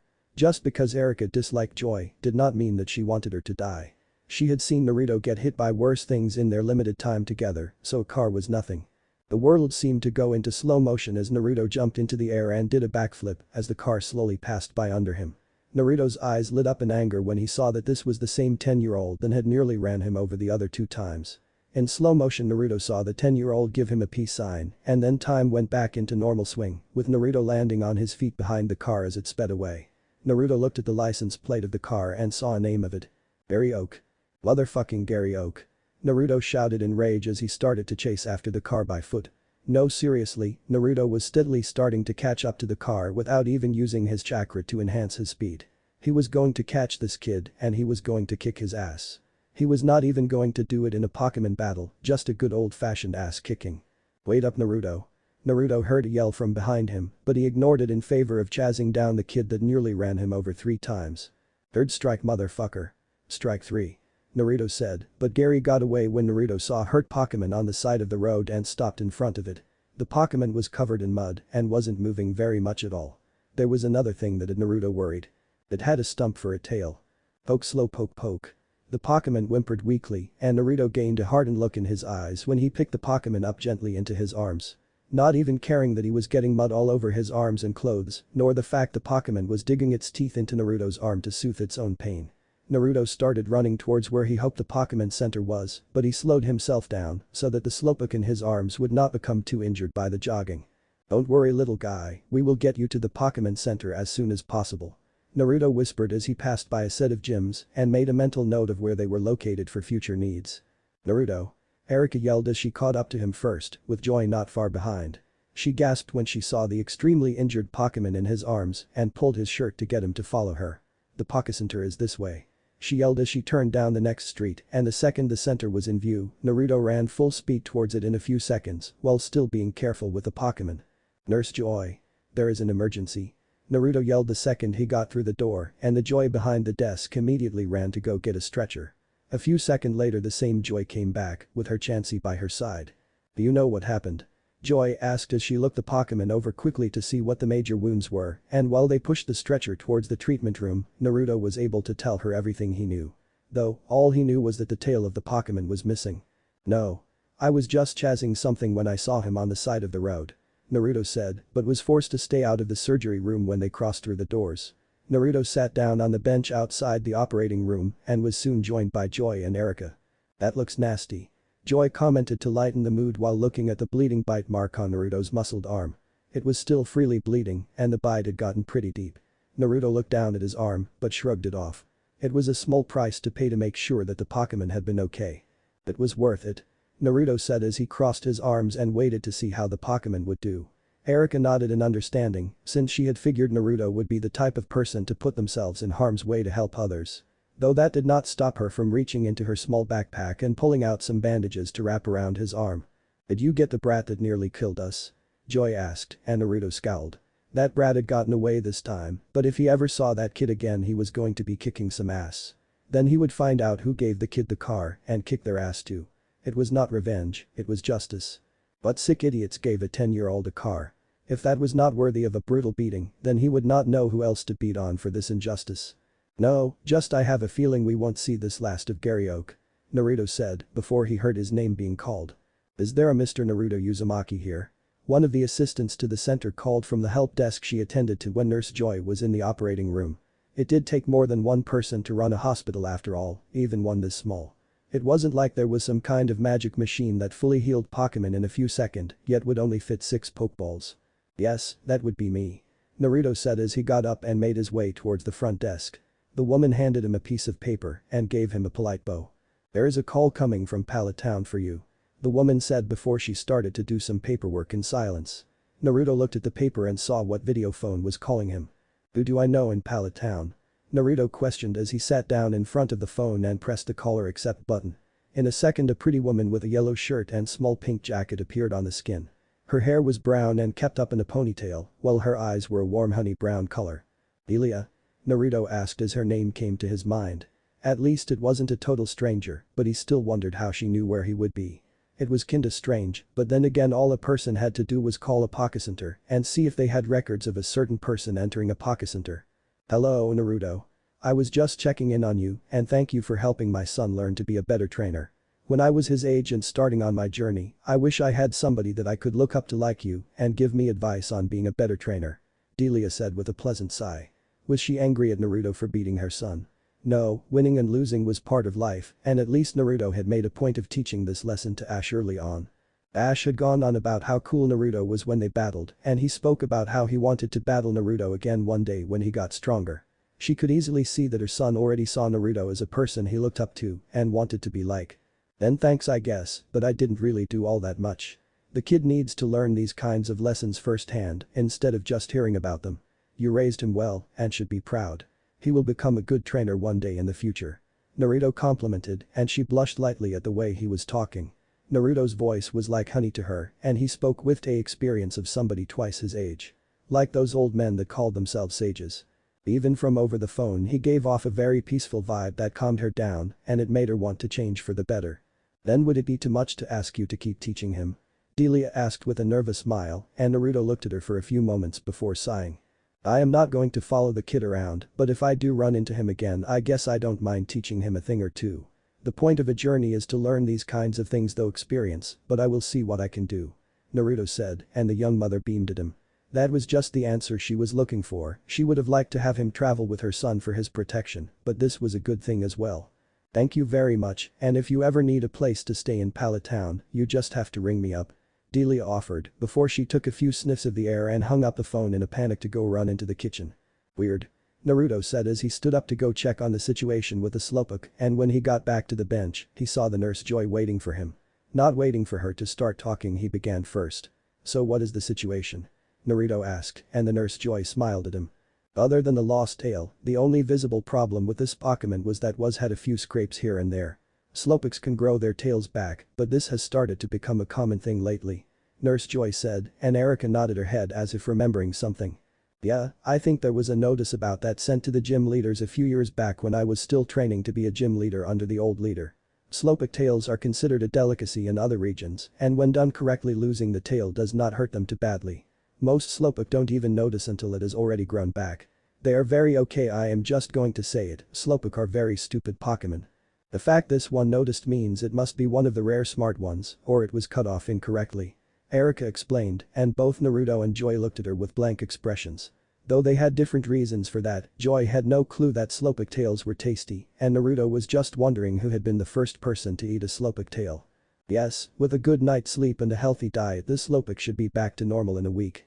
Nurse Joy said, and since this was no longer Naruto's problem he started to walk away.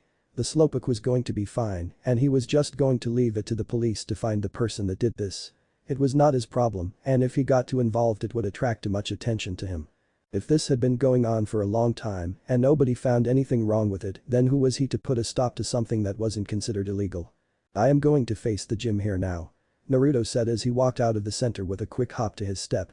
Now that he knew where it was he was going to, he would challenge the gym and win his second badge. Wait up. Joy yelled as she caught up to them, while Erica had fallen asleep randomly in the sitting position on the bench. That was not all that strange anymore to them, since she had even fallen asleep while walking and continued to walk until she ran into a tree. You coming? Naruto asked, and she punched him in the arm playfully. Naruto did not mind it too much, since that arm was already nearly healed from Kurama's chakra naturally running through him. You are my teacher, so not watching you win against a gym leader would be an insult to your skills as a trainer. Joy said as she turned her head away from him so that he would not see her blushing. They walked in general silence until they came across two gyms side by side. Hiding Dojo Saffron City Gym. I could always use a warm-up. Naruto spoke neutrally as he walked to the fighting dojo and walked through the open doors of the wooden building. It was styled on the inside like an average training room for martial arts, and sitting with his back face to them was a large man. On either side of his was a pokeball on a pillow sitting on green pillows. Warm up my ass, he just wants to get in some more battling. His Raichu had been bitching about not getting a strong challenger for weeks, and I am the one that little rat takes its annoyance out on. Joy thought as the man sitting in the middle of the room stood up and turned to them to show that he was in the middle of eating a bowl of udon noodles. Hello, my name is Koichi, can I help you too with something? The large man asked before Naruto took out one of his pokeballs and pointed it at the man. In an unspoken agreement the man grinned and pulled out a pokeball from the pocket of his karate uniform. I see, a young challenger coming to claim one of the prizes for defeating me in combat. What good fortune I have been blessed with by the heavens this fine day. The man said, and at the same time both him and Naruto threw their pokeballs. The balls hit each other in midair, and when the Pokemon came out they were facing back to back before hopping away from each other. The Hitmonlee, this is a first for you Raichu. Think you can handle such a good adversary? Naruto asked with a grin, and his Pokemon returned it as electrical sparks flew off its cheeks in a show of anticipation. Hitmonlee, you know how we roll. Let's start this off with a powerful high jump kick. Koichi yelled, and the Hitmonlee pumped its arms in joy and jumped at Raichu with such high energy that Naruto was briefly reminded of Rock Lee. Sadly though, Naruto had taught Raichu how to counter fighting types that used powerful kicking blows. Raichu, duck under the kick and wrap your tail around its waist. Naruto said calmly, and the second Raichu followed his instruction the Hitmonlee was pulled from the air and slammed onto the ground. Raichu hopped on Hitmonlee's head and grinned down at it sadistically. Hitmonlee, roll out from under it. Koichi yelled, but it was already too late for the fighting-type Pokemon when Naruto gave out his next order. Raichu, use Thunder. Naruto ordered simply, and from this range it was a painless knockout for the fighting Pokemon. It didn't even stand a chance against the lightning-type Pokemon, shocking the living hell out of it. So with a hearty laugh Koichi returned his Pokemon to the ball and pulled out his last Pokemon. Naruto truly is a good trainer. Joy thought at how easy that match was, but then again Raichu and Gyarados were champion-class Pokemon in their own right. Only other elite class and above would stand a chance. Let's get pumped up Hitmonchan. Koichi shouted with a grin, and he tossed his next Pokemon, and the opposite of his last one came up. His Pokemon did some practice punches, and Naruto sighed. This was going to be easier than he thought it was, and that was no fun. Being powerful sucked, and having strong partners wasn't as fun when battling. Raichu, use Volt Tackle. Naruto ordered without any real tone to his voice, and Joy noticed that both Naruto and Raichu were starting to look bored. Like they no longer thought this would be fun, or that their opponent was no longer worth the effort. Raichu sighed before it started to run at Hitmonchan too fast for it to dodge, and lightning covered its body. The fighting type was hit right in the stomach and slammed into the wall. The force of the hit knocked the wind out of the Pokemon, and the attack itself knocked the fighting type out like a light. Koichi seemed to be stunned at his loss, but then he started to chuckle loudly before sitting down in between the two Pokeballs on the pillows. As your prize for winning trainer, you may take one of these Pokemon as your own for winning here this fine day.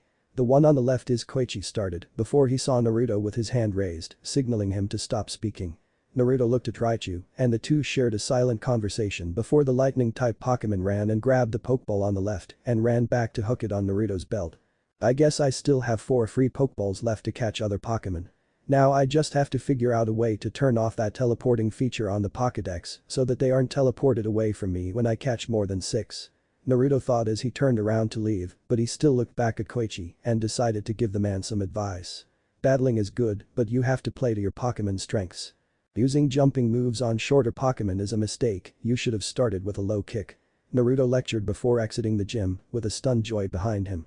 Raichu jumped on top of Naruto's head when they were out of the gym, which was funny, since he was much bigger than his friend's head. That was awesome. Joy said, before she saw Naruto heading into the gym right next to the fighting dojo. She grinned at the chance to see him battle again, and followed him eagerly. Now that Naruto had finished warming up, it was time for him to challenge the actual gym of the city. He was going to show this gym why his name stood for Maelstrom. Sabrina, the mistress of psychic Pokémon? Naruto questioned as he looked at the final door to the gym. As it would seem, Naruto had to defeat at least a dozen trainers before even getting to this point. All of them were disappointing challenges that could not stand up to his Pokémon. The strange part was that every person only used one Pokémon. I wonder what kind of Pokémon she uses. Joy wondered out loud for a moment before she saw Naruto looking at her with a raised eyebrow and face palmed. Yeah, she felt stupid for asking that question at that very moment. The type of Pokémon she used was on the sign in front of the final door, and every trainer before now used psychic Pokémon. Don't say it. Joy muttered murderously, and Naruto raised his hands in surrender. He was not dumb enough to risk feminine fury right before a gym battle that was. In any other case he would tease the hell out of her. I wasn't going to say anything. Naruto commented slyly before the door of the gym burst open without anything pushing or pulling on it.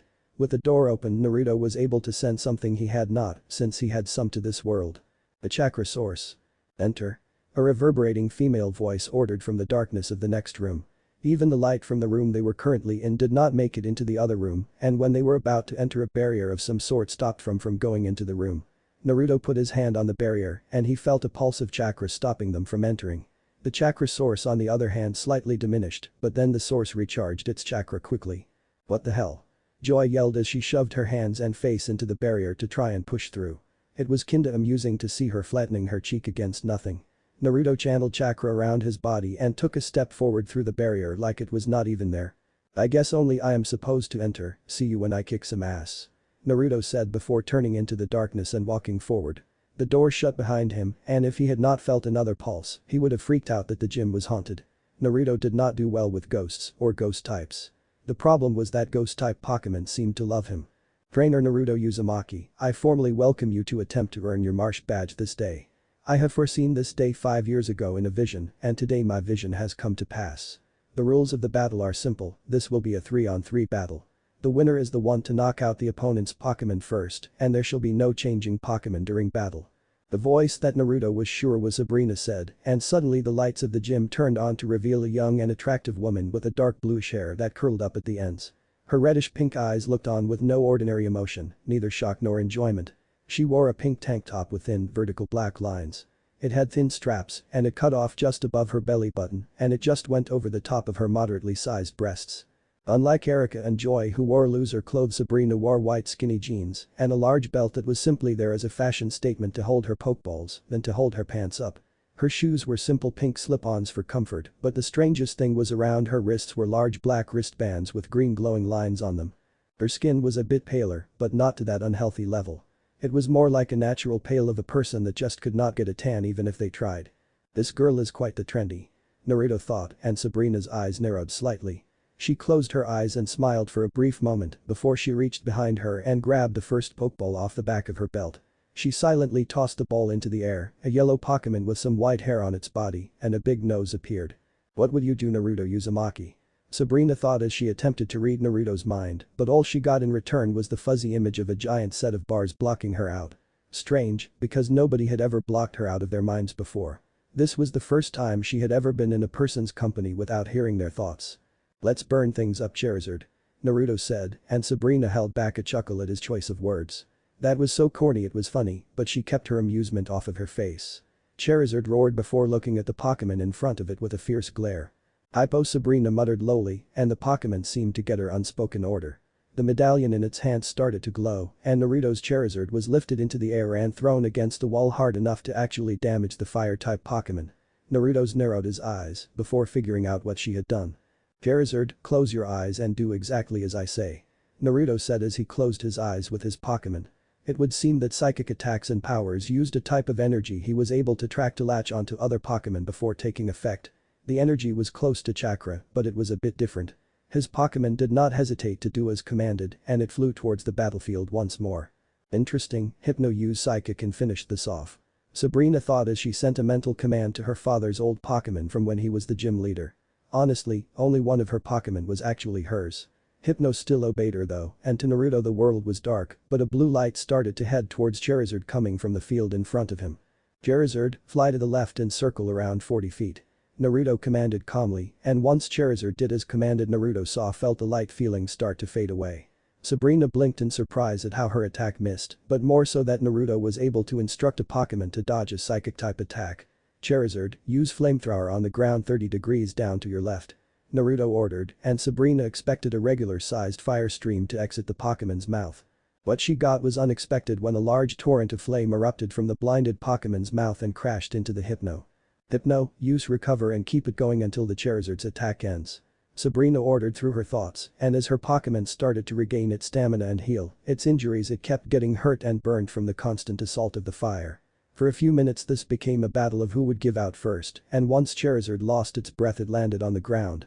The Hypno was soon revealed panting as well from the mental strain of constantly recovering itself while being injured. Hypno, use Psychic to lift a rock from the ground and toss that at Charizard. Sabrina commanded in her head, and after a few moments the Pokémon's eyes glowed blue, and the sound of earth crunching was heard as a large rock lifted up from the ground under them and was tossed at Charizard. Charizard, use Metal Claw in front of you in 2 seconds. Naruto ordered as he used his ears this time to guess when the rock he felt get ripped from the ground would hit his Pokémon. Charizard nodded, and with a grey glow of its claws, it waited a second and swung his hand forwards and was rewarded with a boulder shattering before coming in contact with him. Bravo! Charizard roared with a mighty resounding echo that made Hypno flinch for a moment. Now this was a battle of skills. His Pokémon trusts him without doubt, and that trust is rewarded by well-issued commands that are based on this trust. You are very good with Pokémon Pecha Tree Sage. No matter though, you have been foreseen to lose to me. Sabrina thought as she remembered what little details could of that fuzzy vision. Her pink eyes looked at Naruto's calm face, but focused on his closed eyes. He must have some advanced ability to sense the energy of psychic-type Pokémon and moves, or he is very in tune with his senses. Sabrina thought for a moment before she heard Naruto make his next command. Charizard, use Smokescreen. Naruto said, and with that said Charizard released a large load of black ash from its mouth that covered most of the area. Sabrina easily located Charizard with her own psychic powers though, and planned accordingly. Hypno, use Recover while you have the chance. Sabrina planned, since as long as she avoided attacking him, he shouldn't be able to sense where they were. If she used his chance to recover her injured Pokémon again, she would have the advantage. Charizard used Body Slam and Fire Spin at the same time. Naruto stated as if talking about the weather, and with a roar that cleared away much of the smoke his Pokémon was seen flying at Hypno covered in flames. Use Psychic and stop it in its tracks Hypno. Sabrina said out loud, but as Hypno made the psychic connection with Charizard, it was already too late for the Hypno when Naruto's Pokémon rammed into it head first. Hypno hit the wall and slammed back into the ground before it stood back up and looked at Charizard. Hypno, Psybeam. Sabrina said with her mind again, and the Pokémon pointed its medallion at Charizard and sent a multicolored beam attack at Charizard. Charizard, finish this with Hyper Beam right in front of you. Naruto said, because while Sabrina's Hypno was older and higher ranked than his Charizard, he could use the fact that Hyper Beam was a naturally more powerful move. Naruto face-palmed when the Hyper Beam missed the Psybeam, and both attacks hit the opposite Pokémon. Both Pokémon were sent flying back by the strong attacks, and Naruto watched as Charizard shakily stood up from its beating. Hypno on the other hand stayed down. Sabrina silently returned Hypno to its Pokeball before grabbing her next one out from behind her. Throwing out her next one, Sabrina watched as a clone-looking Pokémon appeared in the red light. Damn, is that thing creepy. Naruto thought, but then again clowns were never his friends. He was not afraid of them like some were, but they were still creepy. Mr. Mime, use Confusion. Sabrina thought, and Charizard heard Naruto make his command next. Charizard, use Dragon Breath to your left. Naruto commanded, and the attack is spot on just as the psychic attack tossed Charizard into the air. Charizard flapped its wings to maintain balance and gain flight, while Mr. Mime was forced to stay on the ground. Mr. Mime, use Confuse Ray. Sabrina thought before Mr. Mime's body twitched and convulsed. Sabrina narrowed her eyes at the signs of the side effects of that attack. This got a little more complicated than it needed to be, but it was of no major consequence to her just yet. Charizard, open your eyes and use Fire Blast. Naruto commanded sternly, and Sabrina felt the urge to curse out loud. That was a powerful attack, and right now Mr. Mime was unable to dodge it. She was proven correct when the attack crashed down right on Mr. Mime, but she also saw the sad eyes Naruto gave her Pokemon. It would seem that Naruto shared her opinion on Pokemon battles in general. Charizard landed on the ground in exhaustion from the brutal way it had been battling and the higher tier attacks it had been using. Not to mention the fact it had taken some powerful attacks from the Hypno as well. Mime, Mr. Mime. Mr. Mime spoke as it hopped out of the fire covered in burns, but none of them were truly life-threatening or debilitating. It would be able to continue this fight just fine, but that attack that been a powerful one. Recover Mr. Mime, well his Pokemon is tired. Sabrina thought, content with her ability to read into how exhausted Charizard was. The Pokemon was barely able to stand up, so she should be okay for the moment to recover her Pokemon. Use Bite now, well it is going nothing. Naruto ordered quickly and Charizard jumped forward and chomped down on Mr. Mime. Mime. Mr. Mime shouted in pain, while Charizard just kept biting it over and over, ruining its concentration and breaking its ability to recover. It would appear that Mr. Mime was not as strong as Hypno and could not ignore the pain. Mr. Mime, hit it with a Psybeam. Sabrina said, hoping that the next attack would hit. Her hopes were proven good when Charizard was blasted off of his feet and sent onto its back. He tried to get back up but fainted just like Hypno did earlier. Naruto pulled out his Pokeball and returned his knocked out Charizard to his ball. Good job buddy. Naruto said as he hooked the ball back to his belt and pulled out another Pokeball and held it out in front of him. It opened while still in his hand and in front of him appeared Raichu. Sparks flying off his cheeks in anticipation for what was to come, but it looked at the hurt state of the Pokemon in front of it and deadpanned at Naruto. Raichu. Raichu commented and Sabrina felt her eye twitch at the blatant insult to her Pokemon with such a crude mouth. Never before had she heard such language out of a Pokemon's mouth before. If Naruto was the calm one of the two, then Raichu was the Spitfire that insulted everything that was not its trainer. Your Pokemon has a mouth on him. Sabrina commented neutrally, but she smiled very lightly at how different this Raichu was from all the other ones she had beaten before. It just goes to show you that Pokemon were as varied as humans personality-wise. Yeah, but it's his personality so I won't change it. I don't want to force him to be something he isn't. That is bad training, Pokemon are all unique. Naruto commented with a grin before he grew serious again. Sabrina got the message even if she couldn't read his mind and grew serious as well. Mr. Mime, create a barrier. Sabrina thought and the Pokemon held its hands in front of its body as an invisible wall separated the two Pokemon. This should buy her a minute of time to recover. Raichu, quick attack and then follow it up with Iron Tail. Naruto suggested to his Pokemon, trusting the Pokemon he raised to go with the best option. Raichu ran forward and started to do a flip in the air as its tail glowed like steel. He smashed through the invisible barrier with its speed-enhanced tail and smashed Mr. Mime head into the ground. Raichu. Raichu yelled in victory as it started to dance on top of the fainted Mr. Mime. Naruto face-palmed again, but chuckled lowly anyway. Raichu landed on the ground when Sabrina recalled her Pokemon to its ball. You are the first person in 2 years to have gotten me to my last Pokemon, but I am undefeated in the last 4 years. This is the end of the line, Naruto Uzumaki, but you are welcome to try again another day. Sabrina said as she tossed her Pokemon high up in the air and in a flash of light a Pokemon holding 2 spoons with yellow and brown skin looked at Naruto. Alakazam. The Alakazam stated with confidence and Naruto smirked lightly. This had gotten more interesting. Raichu Thunder. Alakazam Psybeam. The two attacks met in the middle of the stadium and the dust made from the explosion was lifted into the air. Raichu burst from the smoke covered in electricity and jumped at Alakazam before it could react. Raichu, use Mega Punch. Naruto said with his Pokemon got within range of the taller Pokemon. Psychic. Sabrina ordered quickly and Naruto's Raichu twisted its body before the link on its body could form. Thankfully for the Alakazam Raichu lost focus on its attack and landed harmlessly on the ground behind its opponent.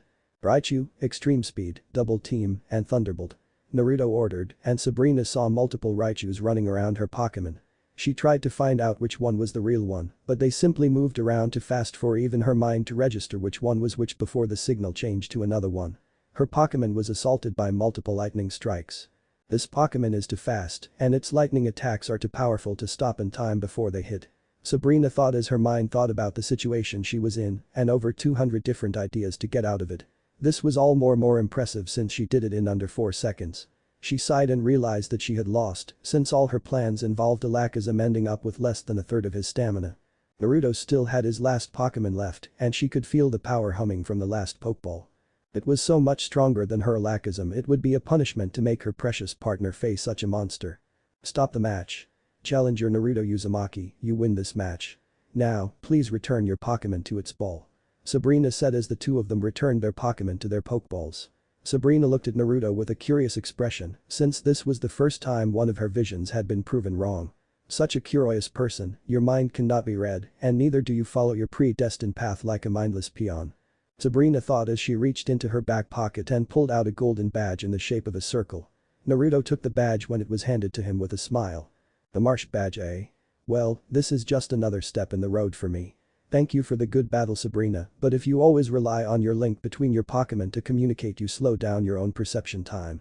Saying a command out loud may be a hassle, but you are at least able to multitask. Naruto said as he turned around to leave, but he felt her eyes staring into the back of his head. I must speak with father. Sabrina thought as she watched Naruto leave the room before she closed her eyes and shut the door with her power. Taking off her belt, she took the 3 Pokemon she got from her father off and left only her own Pokemon on it. With Naruto 20 minutes later. Did you have fun? Erika asked when Naruto and Joy sat next to her again, but Joy's mood was noticeably more sour than it should have been. She had missed something that she guessed was a kick-ass battle. Anything that knocked out one of Naruto's Pokemon was a great battle. Yeah, Raichu had a great time. Charizard might not admit it, but I am sure he had fun too.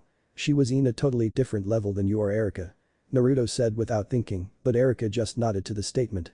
It was true, and if Surge ever used more than his Raichu he would outrank her too, making her the 3rd weakest gym leader in this league. Sabrina was one of the top 3 of the gym leaders in Kanto. I wouldn't know about that because I didn't see any of it. Joy said bitterly, since the closest thing she had seen to an actual Pokemon battle was when Naruto earned that prize Pokemon which she still did not know what it was. Oh, such it up, it isn't like you will be missing for all my battles. Heck, one day when your Pokemon listens to you fully you might get into your own battle. Speaking of which. Hey Erika, what Pokemon did you bring with you on this trip? Naruto asked, and Erika thought about it. Most of her Pokemon had been gym-owned and automatically went to whoever was running the gym. Bloom. Erika said, and Naruto waited for her to say more only to see that was all she was going to be saying. Ha. So the grass stain only has a gloom. Joy said mockingly, but Erika just smiled slyly at her. Yes, but at least my Pokemon listens to me. You may have 2 Pokemon, but they are unable to beat Mion in battle. Of course, the Pokemon of such an uncouth girl would be just as unruly. Erika commented, and Joy smashed her forehead into the ex-gym leaders. You wanna go, grass sniffer? Joy said loudly, and Erika returned the challenging glare with a calm, yet hard look of her own. I believe the term is screw you nurse dropout. Erika said, and Naruto just smiled at how friendly they were being with each other. Just like how he and Sasuke used to act, oh look at him acting like an old man. Naruto raised an eyebrow though when the resident Chansey grabbed both girls by the back of the shirts and forced them to sit down. Chansey say Chansey. The pink nurse Pokemon said sternly, and the girls looked at him for translation. She said sit down and shut up, there are injured Pokemon here or you will be kicked out of the center. Naruto said, and the grateful Chansey took the egg out of her pouch before reaching into it and pulling out 2 yellow slips of paper. Chansey.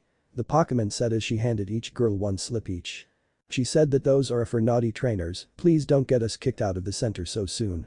Naruto said after translating what the Chansey had said. Sometimes speaking Pokemon was a handy skill, but then again he had no idea how he was able to do it in the first place. Not that it really mattered, either way he still had the ability. Ouch. Naruto said as he lifted his leg to see the bandaged Slowpoke from earlier chomping on his leg to get his attention.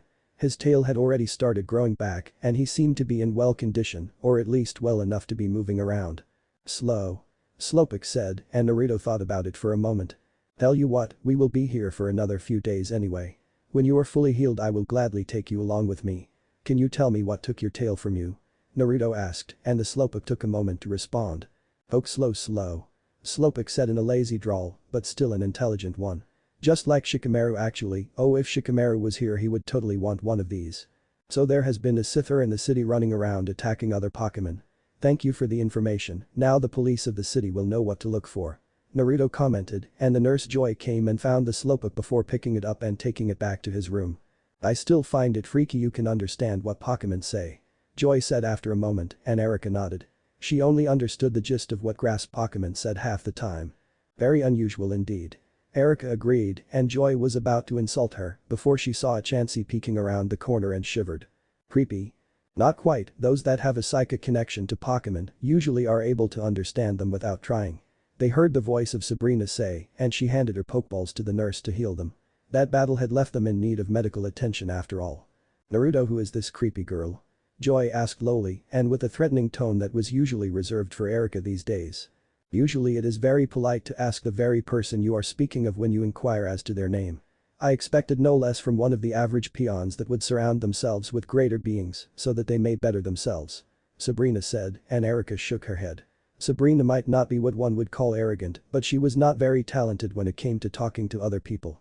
She usually said exactly what she was thinking about a person, and no more or less. I have no clue what she just said, but it sounded like this pink eye here wants a crack at me. Joy said as she got up in Sabrina's face, and Naruto sighed when Joy was forced back into her seat by Sabrina's psychic power.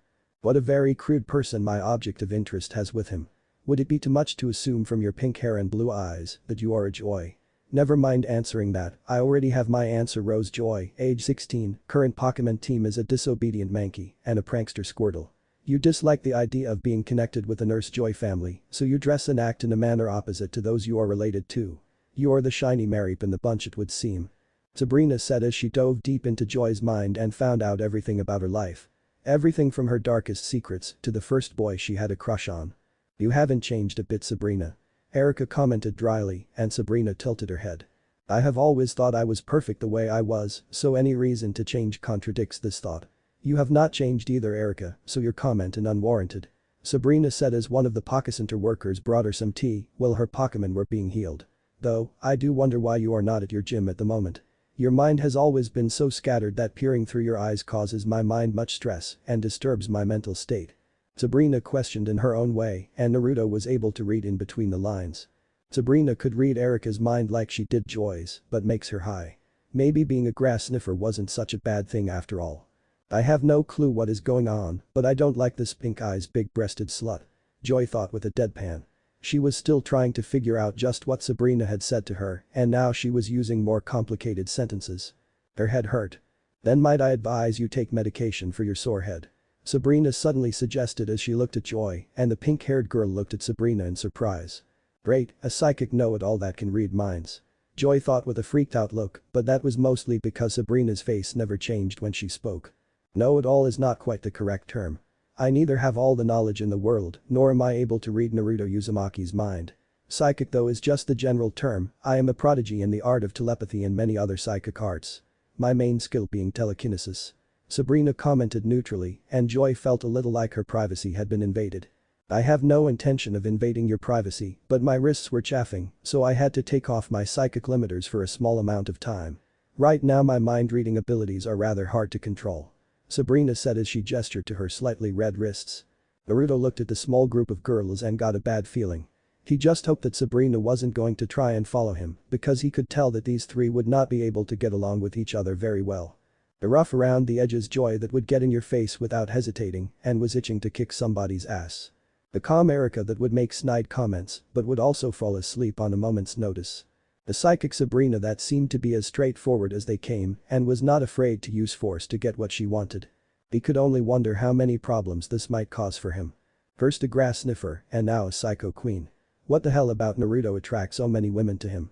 Joy asked herself as she attempted to bond with her Mankey. Needless to say, the Pokémon did not respect her at all, but that may be because he had knocked it out with a rock before catching it. Admittedly not the best first impression, but she was not like Naruto. She could not understand what Pokémon said, and she was a city girl.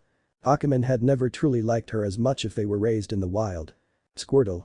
She heard before she was knocked on her ass by high-pressured water hitting her in the face.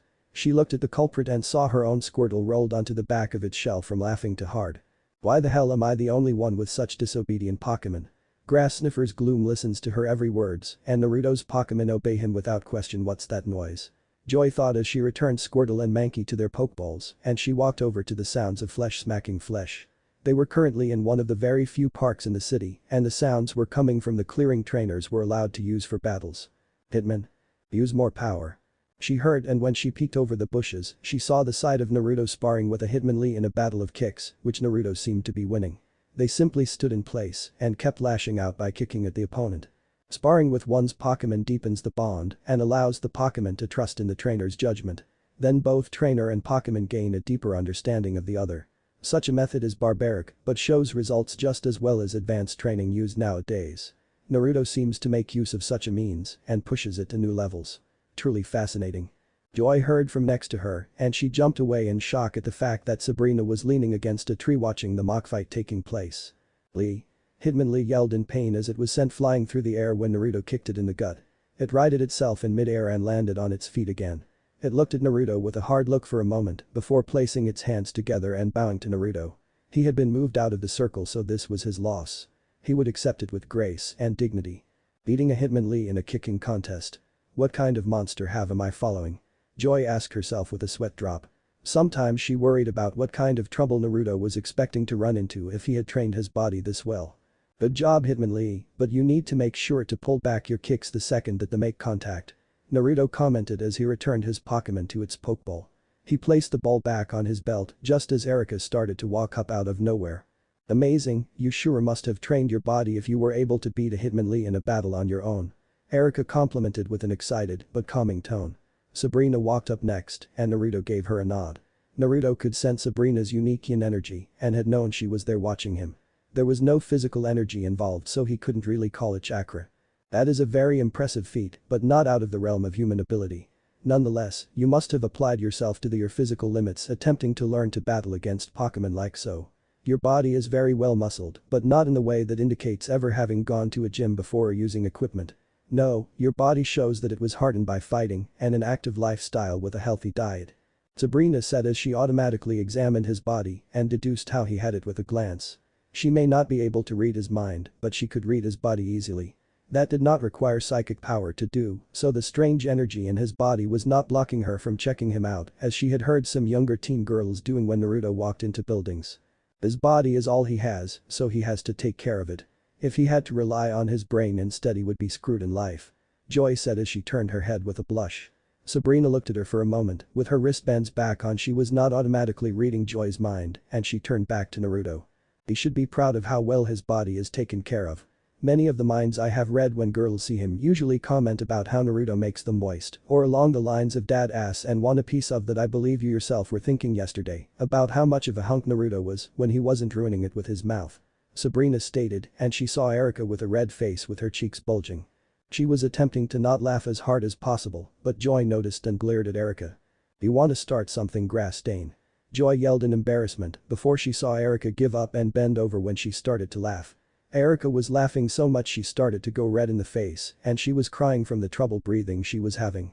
Joy's face had been priceless. She could not even form a comment to taunt Joy at the moment.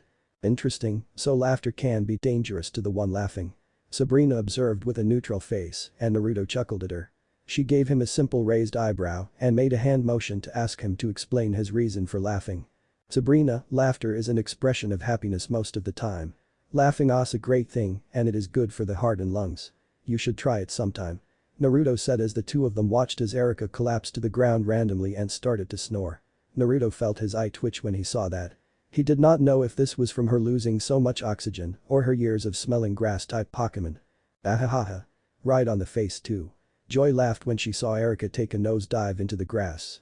Naruto shook his head with a chuckle and walked over the Erika and picked her up bridal style. He was happy he wasn't wearing a shirt right now or the blood coming from her nose would be staining it. As it was her blood was still smearing on his chest. He had a feeling if Erika woke up right now she would faint. Gross. Naruto idly thought with a twitching eye. He wasn't like Anko or that freak Hiden that got off on being covered in blood and Sabrina looked at him carefully. Trying to figure out why he shivered when he thought about Anko. You just shivered. Is the blood bothering you or are you feeling cold? I would even say you might have shivered from attempting to forcefully repress memories of the past. Sabrina commented and Naruto looked at her before sighing. Yeah, he could see how Sabrina could annoy people. Not that he wasn't used to people that could be somewhat annoying because he was carrying one of them in his arms with the other laughing on the ground. Joy, if you find this all so funny you get to be the one that runs to the mall and buys the supplies for when we head out tomorrow. We need to restock canned foods, medical supplies, and I pre-bought some tickets for the next boat going to Cinnabar Island. I need you to pick them up and then bring them to the Poké Center and give one of them to the nurse Joy and have her mail it to this address. Naruto said as he took one hand off of Erika and pulled a piece of paper from his pocket. Joy paled at the long list of things she was going to be doing, but sighed, she knew these were things that had to be done. Naruto would get lost trying to do them, and Erika wasn't very reliable when it came to doing things under a time limit. So with a sigh she set out to start on what would be a very long day shopping. Tsunabur Island. Do you plan to challenge the gym leader there? Sabrina asked, and Naruto blinked in surprise. He had not known there was a gym leader on that island, he just wanted to go there because there was a huge volcano there that is said to harbor a legendary Pokémon. He wanted to see if the rumors were true, and then he wanted to battle the Pokémon to see where his Pokémon truly stood against legends. Now that I know about a gym leader, yes. Originally I just wanted to go check out the volcano and see if the rumors I had heard from some Pidgeot were true. A few of the Pidgeot near my rock had been to the island and talked about a large bird of flame. Naruto said as they left the park and started to walk towards the Poké Center again. Sabrina blinked when Naruto seemed to tense his legs and hop into the air by instinct, just as a red car being driven by a 10-year-old went under him. Why is a child being allowed to drive a car? Sabrina thought, and she saw the conflicted look on Naruto's face. Drop Erika and give that kid a beating, or ignore it and keep walking to the Poké Center and making sure everything is okay with Erika. Naruto asked himself. He really wanted to kill that kid right now, but Erika came first. She was his friend, and his friends came before anything else. That boy was headed in the direction of Celadon City, so it may be possible he is planning on challenging the gym leader there. Sabrina said to herself, knowing that Erika had passed her position of gym leader down to her second in command just like she herself had given it to her father. She also knew that Erika's second in command was a better trainer in battle than Erika was, but that may be because Erika was well known for falling asleep in the middle of battle. She also knew that her father wasn't even a third of the battler she herself was, but she personally didn't care. She had found a person that could defy her predictions, and she wanted to observe him. To learn about his power, the reason she couldn't read his mind, how he could tell how psychic attacks worked, and how he seemed to be so wise. It only took a few more minutes to get to the Pokémon Center, half of which Naruto was grumbling about ripping a certain red car piece by piece while making a certain 10-year-old watch. When they walked into the Pokémon Center, Naruto walked up to the room that the previously trio were using and placed Erika on a bed before checking her head for any lasting injuries. All he could see were some minor bruising that would go away in about a day or two and that she had scraped her palms. He quickly put on his usual sleeveless red shirt and started his way back to the lobby. When he went back to the main lobby, he could see Sabrina waiting for him in the exact same spot he had left her. Naruto chuckled lightly and the two of them both grabbed a magazine each and started reading near the benches. Naruto was very interested in an article about the mysterious burning down of a mansion on Tsunabur Island, but the article was short enough that he could not really dig deeply into it. He settled on a slightly longer article about some Team Rocket but wasn't interested in this either much. Team Rocket was nothing compared to Akatsuki as far as he was concerned, and if he wanted he was sure he could take out Team Rocket on his own. He was not about to go hunting down Team Rocket because their bases were unknown and he had never even seen them in person either. He felt Sabrina nudge him in the side and he nearly jumped at the poke at his ribs. He saw she was pointing to the center of the room and standing there on a cardboard box was a round and pink Pokémon holding a microphone. Jiggly Jiggly, the little Pokémon said loudly to get the attention of the dozen or so trainer in the room, and suddenly Naruto remembered the little Pokémon's name Jigglypuff. Cute little Pokémon in his opinion, but not much of a battler. I think we should get out of here. Sabrina said, but alas she was too late. Jigglypuff had already started chanting its name to the room full of trainers in an enchanting voice that drew in their attention. Jigglypuff Jiggly Jigglypuff. Naruto hummed along to the song when he felt a weight at his shoulders and saw Sabrina had already fallen asleep. Naruto had nearly forgotten that they all heard different than he did, so they could not hear the actual lyrics of the song. Heck, even Pokémon could not hear what the lyrics were. Play Lullaby by Manda, that is what Naruto hears when Jigglypuff sings. Gross. Naruto thought when he felt Sabrina droll on him and to think he was now wearing a shirt. Jigglypuff just continued to sing for a few more minutes and soon Naruto saw everyone but him was asleep. Seriously? Not one of them could stave off sleep. Jigglypuff puff. Jigglypuff yelled when it finished happily before looked around and saw people were asleep. The little puffball was about to throw a tantrum before she heard somebody clapping softly. Looking around she saw a blonde human with another human sleeping on his shoulder clapping for her. Bravo Jigglypuff, bravo. Naruto said, knowing that otherwise Jigglypuff would draw all over everyone's faces. The tiny Pokémon puffed in joy before she looked around to see if anyone else was awake. She seemed annoyed that only Naruto was awake and it showed when she revealed her microphone was actually a marker in disguise. Instead of the random drawings she normally did though, she drew whisker marks on everyone's faces to honor the first person that had clapped for her performance. She went over to Naruto last and hopped on his lap so that she could draw whisker marks on Sabrina's face as well. Jigglypuff attempted to bow to Naruto to show her thanks before puffing back down and wobbling back out of the Poké Center, leaving everyone with whisker marks on their face, and his laughs went unheard by the people around him. The day was a funny day in general for him and his group. Everyone got all their stuff? Naruto asked the group as they started to head out of the Poké Center. Naruto could see that they had all their stuff packed and the two of them were already wearing their travel clothes. Erika was sleeping while standing up and that fact was made known by the drool dripping off her chin. This is why parents tell their kids to not do drugs. If she was alone when she fell asleep she would be an easy target for perverts. Joy thought with only a little amount of caring in her inner tone. Yeah, she didn't like Erika, but she didn't want to annoying grass maniac to get molested. Zzzzzzzzzzz.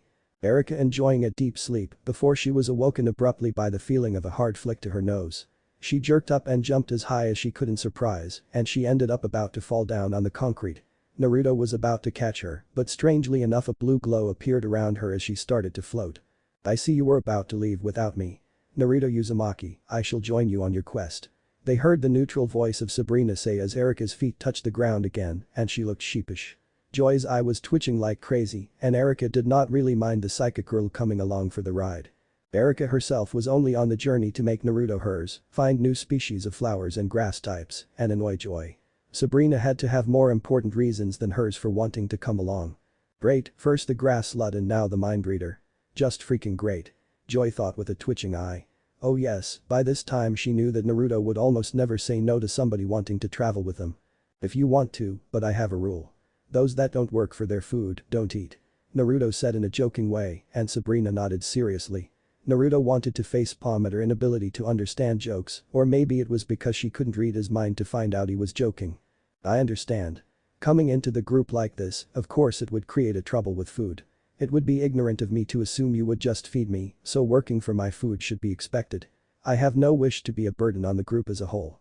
Sabrina said and everyone looked at her with dumb expressions. The way she worded that made it much more complicated than that had to be. They weren't very smart after all. Naruto just wasn't used to her way of speaking. Joy was used to listening to brats whine about their hurt Pokemon. Erika was asleep most of the time, so she never really cared enough to listen to others very well. What? The three of them said in unison. If I must work for my food, I shall do so. Sabrina simplified for the less intelligent, but then again most people on the planet were less intelligent than her, so that wasn't a far statement.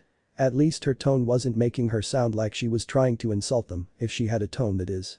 You know I was kidding right? Naruto said and Sabrina looked away from his a little. The smallest bits of pink appearing across her nose. I had no knowledge you were kidding, as your voice had not changed to indicate that you were using sarcasm. I was left with no option but to assume you had been serious. Sabrina said in her usual tone, but Joy had seen her blush and grinned an evil grin worthy of a ghost Pokemon. Ha! I looks like the mind reader lacks the one kind of smarts that matter, street smarts. Joy said as she walked forward a few steps and she was blindsided when a Pidgey came smashing into her at full speed before flying away. Erika couldn't help but comment at the knocked over girl. Looks like Sabrina isn't the only one without street smarts. Erika stated with her kimono sleeve covering her mouth. Naruto snorted and Sabrina took her turn to comment as well. I believe that the proper term for what just happened would be ironic. Are the words you just ate bitter to swallow, or is the humiliation of being fed your own words getting to you? Sabrina commented and Joy was more confused than angry when Sabrina spoke. The girl just talked in a way that would leave many people wondering what she was trying to say. I think she just said that you were eating your own words. Naruto told her, having caught fed and words in that comment. Joy's eyes twitched and she grabbed a pebble on the ground and threw it at Sabrina, only for it to glow and change direction to hit Erika in the head. Not the target, but I still liked it. Joy thought before she was lifted in the air by her collar. An irate Erika was staring her in the face with an angry glare and Joy gulped lightly. This was a rare side of Erika, but then again normally when Erika got hurt it was her fault. What was that for? Erika shouted into her face before she was plucked of the ground by the back of her clothes. Naruto separated the two of them with a sigh before giving Sabrina a look. It would seem that this trio of girls would end up being a pain in the ass for him, but then again, lots of things were a pain. Calm down you two. We aren't going to get anywhere if you two start fighting before we even leave the city. Need I remind you we have to get to the next city in 3 days or we will miss the boat. Naruto reminded the girls in question form. He was not about to let the boat tickets go to waste just because the girls wanted to start a fight with each other. Understood. Sabrina replied without any meaning or change in tone. Erica pouted at him for a moment, hoping he would let her at least hit Joy, before sighing and nodding. Joy just huffed and turned away from them all. "Good, now let's get moving," Naruto said as he started to walk towards one of the exits to the city. The group plus one started to follow him, and Sabrina put a larger than average sun hat on her head. Naruto got 5 steps before Erica reminded him of something. "The exit to go to Vermilion is south of here, and I think we are heading east," Erica pointed out while holding a map. Naruto stopped before changing direction without saying a word to the group. His slight mistake, but they would be walking through the night. Creepy music insert. "This forest is pretty creepy right now," Joy muttered to herself as she saw all the dead trees and dying grass. She was a little tired from walking so far, and the fact the moon was completely covered by the clouds gave everything a more dark and sinister appearance. Crack. "What was that?" Erica asked with a startled jump, and she wasn't the only one. Only Sabrina noticed the slight shaking of Naruto's hand. The creepy surrounding was starting to bring out an old fear of his he had thought he had lost a long time ago. "I do not feel the presence of anything in the forest, or at least no presence within 70 meters," Sabrina commented, but she would admit that she found something strange about the air around them as well. "I don't feel anything is off," Joy said before she felt something touch the back of her neck. Jerking around she saw nothing there and narrowed her eyes with annoyance. "Looks like the tough girl is going a little crazy," Erica stated with a superior smile on her face. She laughed at Joy before she felt the obi keeping her hakama pants up start to move. Looking down in confusion she saw her clothes moving around on their own before the obi flew off of her body. She quickly grabbed the front of her clothes to keep them from falling down and the rustling caught Naruto's attention. "Ha! Having a wardrobe malfunction grass bitch," Joy yelled as she laughed loudly at her rival's misfortune.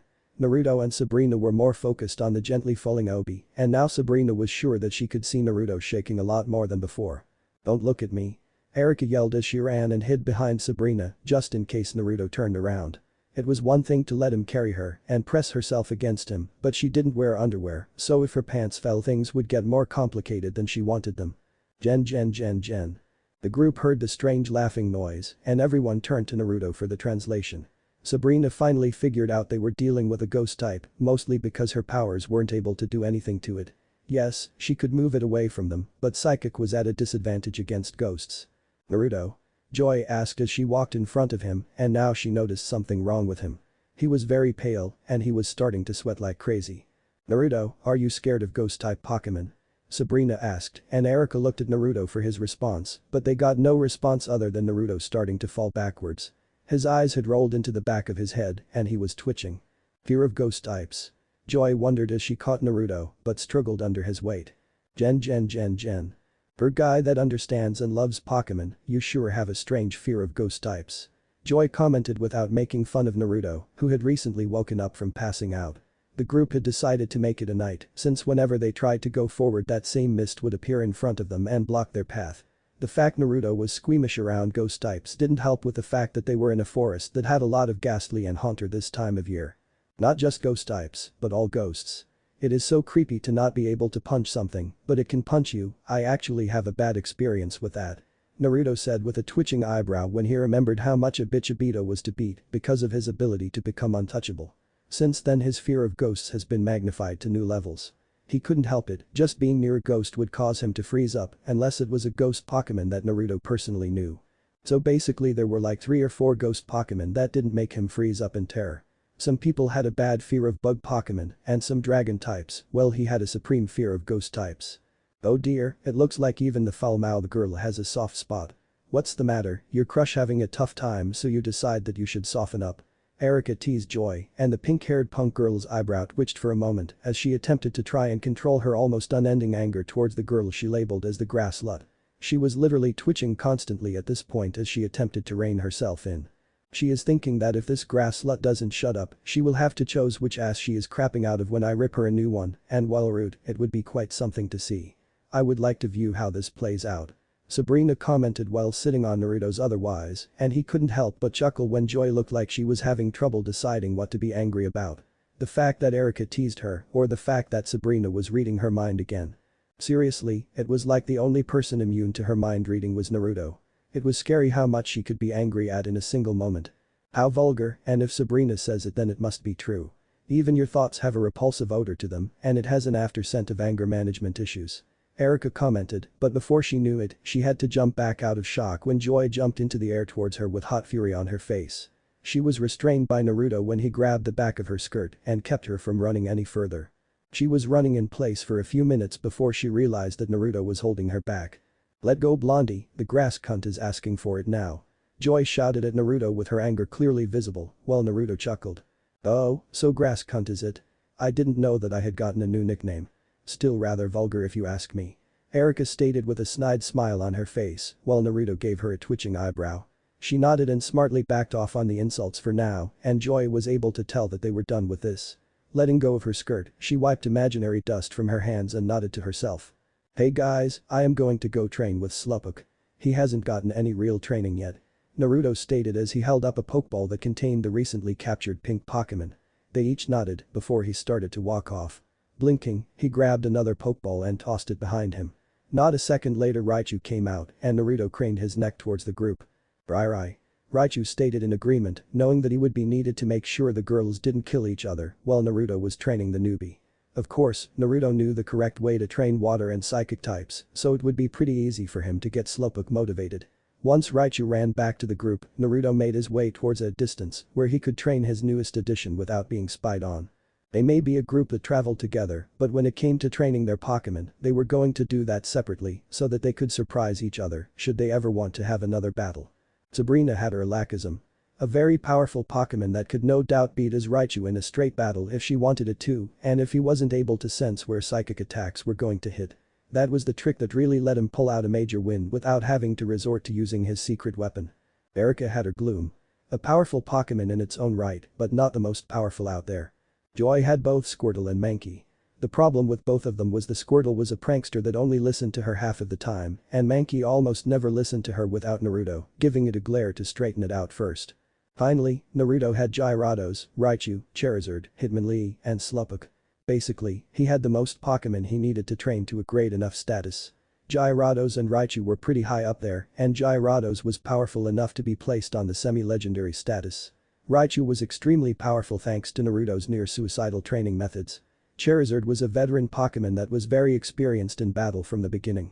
Finally, Hitmonlee had previous training from the X-Gym. This meant that he would need to do the most work with Slowpoke. Taking a breath, he tried to pick which Pokemon would be the best partner for Slowpoke to spar with. Deciding what he wanted to do, he pulled out 2 Pokeballs before he tossed them each in the air. They popped open, and in a red glow both Slowpoke and Gyarados appeared on the ground. His huge Gyarados immediately nuzzled her large head against his body. "Ahahaha, I get it. I will let you out more often, but with your size it gets hard to do that," Naruto said when he was knocked off his feet by his first Pokemon, and he remembered when Gyarados was simply an oversized Magikarp. The swimming in the lake to training her ability to swim under pressure. As a Magikarp that was 5 times normal size, he was happy with the fact that size change also translated to almost 5 times as big as a normal Gyarados.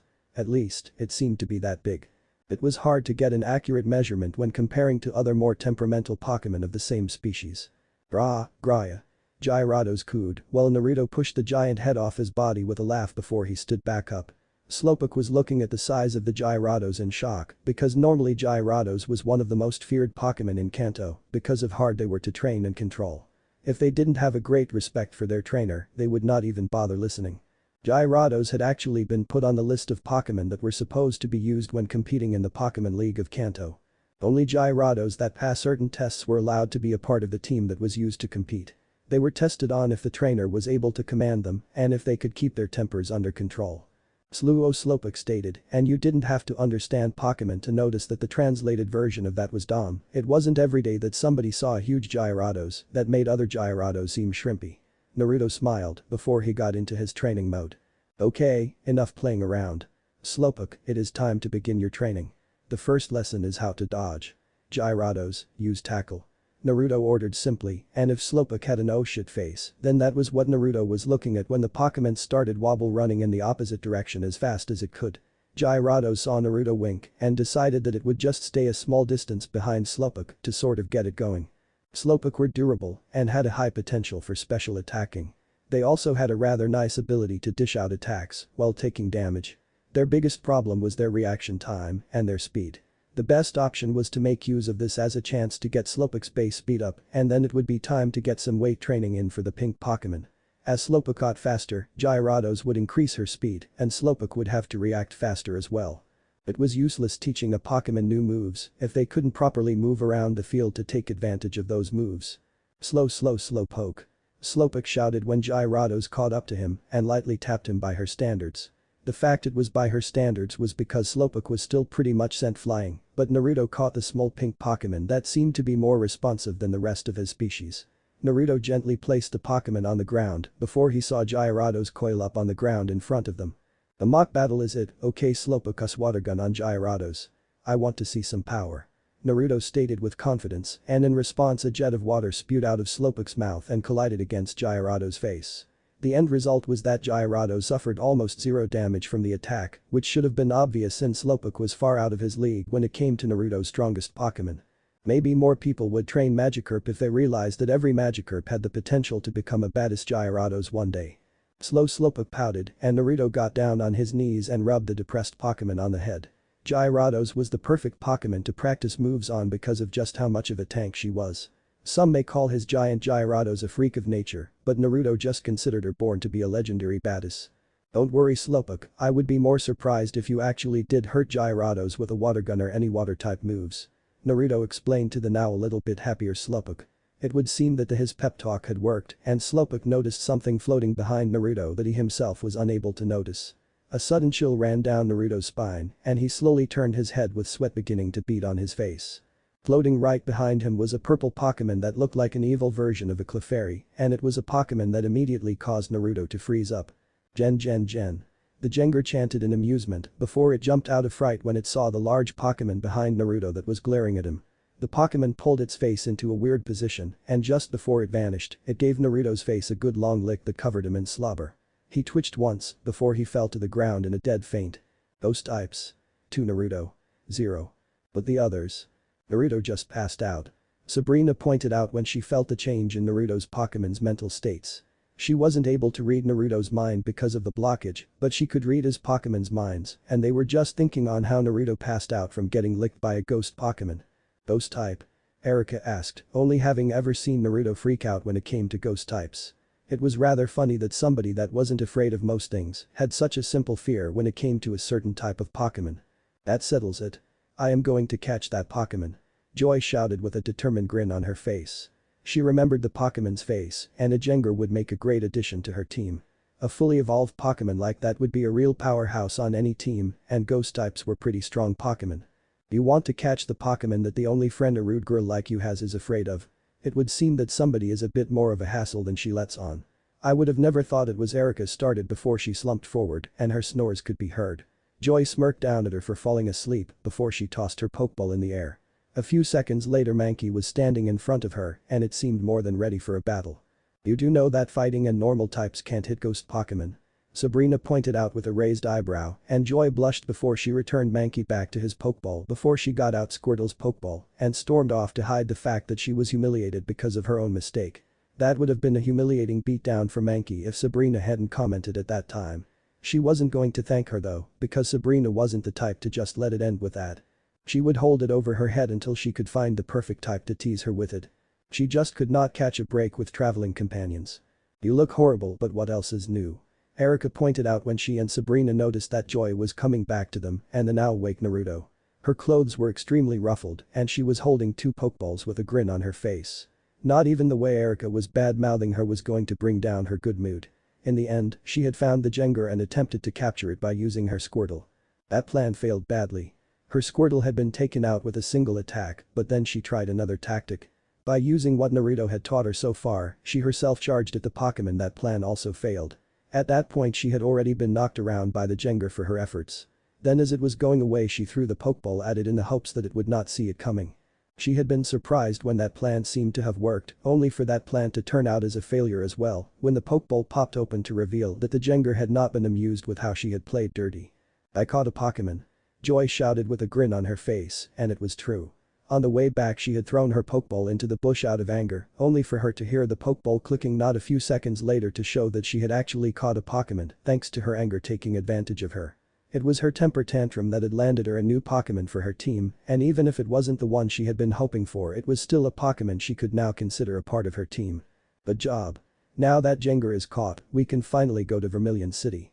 Naruto said with a thumbs up in her direction, having completely recovered from his run-in with Jengar. He was not really a fan of ghost Pokemon, but if the Pokemon was his friend's partner, he could easily put up with it. That automatically made the Pokemon a traveling companion of his, and Sabrina was the next one to comment when she read what was going on in Erika's head. The fact the girl was blushing and looking away from the group showed that she didn't catch Jengar. The Pokemon she caught was not Jengar, what she caught was a rather weak-willed Kakuna. Sabrina pointed out, and Joy's eyebrow twitched when Sabrina ruined the surprise for her. It was hard to hide anything from this girl unless you were Naruto, and that was because she had stated she was unable to read his mind. Naruto gave Sabrina a raised eyebrow at how she phrased that, and the way her tone suggested that she seemed to have an annoyance at the type of Pokemon. You don't like bug Pokemon, do you? Naruto asked with a small laugh. It would so fit for Sabrina to not be fond of bug Pokemon when she was a psychic Pokemon trainer that had psychic powers herself. It would be like an unwritten rule for her not to like bug Pokemon. Sabrina simply nodded to the statement without making a comment over it. Bug Pokemon were perhaps the one type she would prefer not to hang around, and it wasn't because of the fact they were super effective against psychic types. She just wasn't fond of bugs, and while people assumed it was because she was either being girly or it was because of her Pokemon, they were all wrong. Naruto saw her nod and just scratched his cheek slightly with a dry chuckle. He wants a hug. Joy shouted as she felt up the yellow Pokemon up toward Sabrina, and the girl nearly jumped for a moment before she calmed herself down. Joy was holding her new Pokemon, that was smiling, right up against Sabrina's face with a look of victory splayed on her lips. Joy was lifted off her feet by a small wave of psychic energy before she was tossed into the bush a few feet away from Sabrina.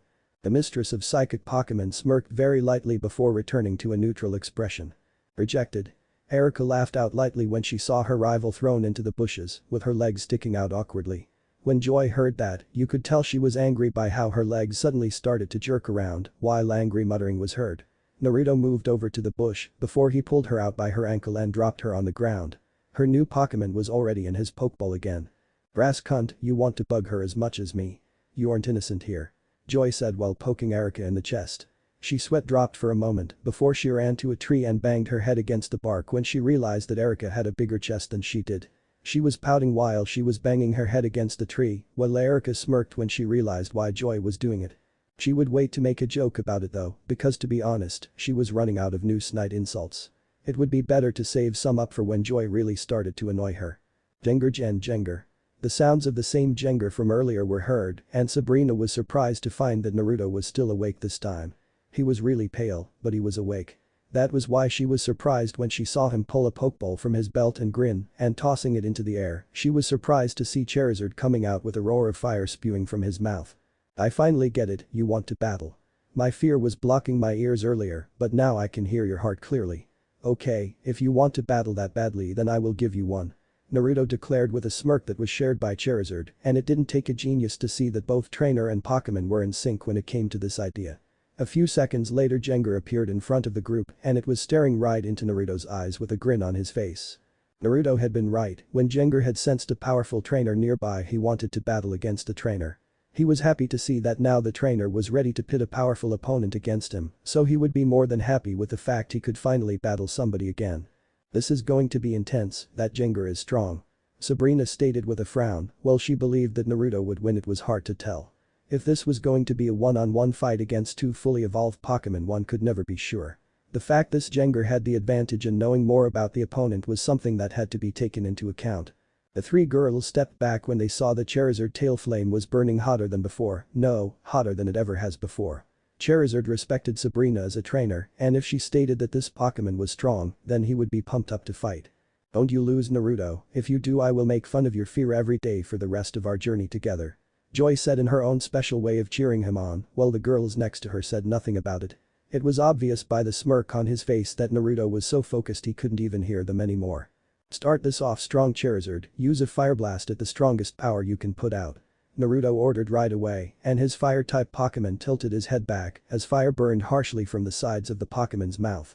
Then forcing his neck forward Charizard spat out the hot flames, and halfway towards the Jengar, his fireball turned into the shape of the kanji for fire. Jengar vanished into its own shadow, and the attack exploded against the ground where it had been at. The trees around the flames were immediately destroyed, leaving nothing but hot charcoal behind as proof of his Pokemon's powerful flame. That was Shadow Sneak. Erika commented, having had the attack used against herself before in a gym battle. Her guess proved correct when the Jengar popped up out of Charizard's shadow moments later, and the purple Pokémon pulled its now lightning-coated fist back and punched Charizard in the neck with a powerful thunder punch that forced Naruto's Pokémon to skid across the ground. Smart, but not nearly enough to stop my buddy. Use Fire Punch. Naruto ordered as he got worked up, and Charizard smirked and punched Jengar into mid-air with a fist coated in fire. It roared up at the Jengar, but the ghost type was still floating strong. In response, Charizard jumped up and flapped his wings so that it was now flying up after the Jengar, and the wind from his wings sent dirt floating as it soared up at the people below. Naruto swung his fist and cleared out the dirt in front of his vision with the power behind his own fist. Jengar. The ghost type chuckled out as it flew down at Charizard with a glowing blue fist, showing that it was a well-bred Pokémon that knew both Thunder Punch and Ice Punch, but it was all for naught. Charizard, use Tackle. Naruto shouted with a smirk, and the Charizard seemed to be shocked at the stupid command for a moment before smirking. It flew up at Jengar at full speed, and before the girls behind him could call him out on his dumb move, Charizard phased right through Jengar and was now above the Pokémon. Now Jengar was looking up at the smirking Charizard in shock at how Naruto used the ghost ability to phase through normal and fighting type attacks against it. By phasing through Jengar, Charizard was able to avoid the Ice Punch while also gaining the advantage in height.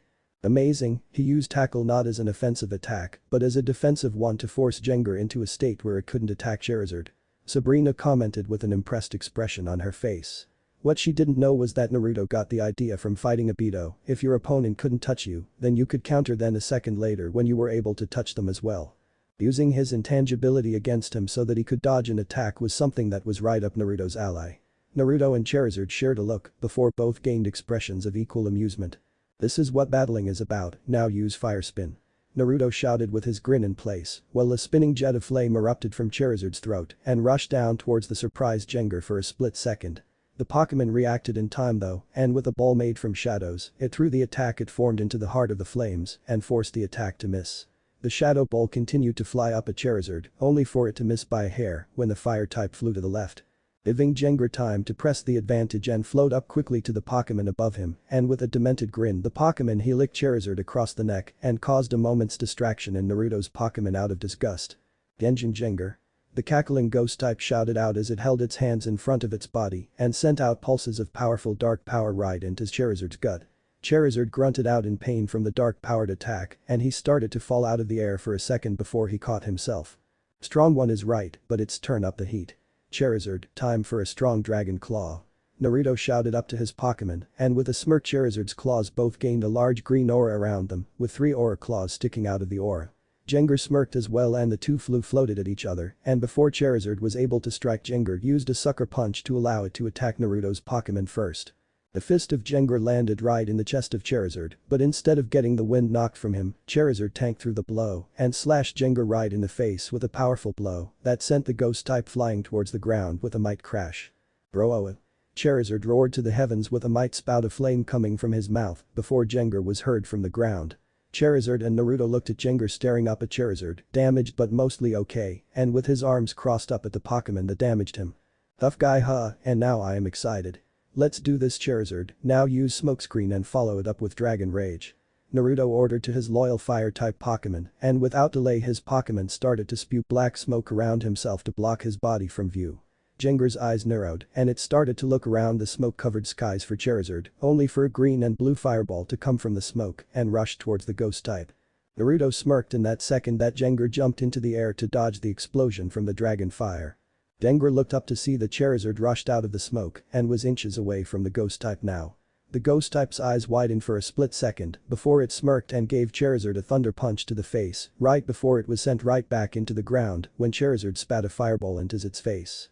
Both Pokémon crashed into the ground, but each one landed right on their feet while smirking at each other. Jengar. Grow.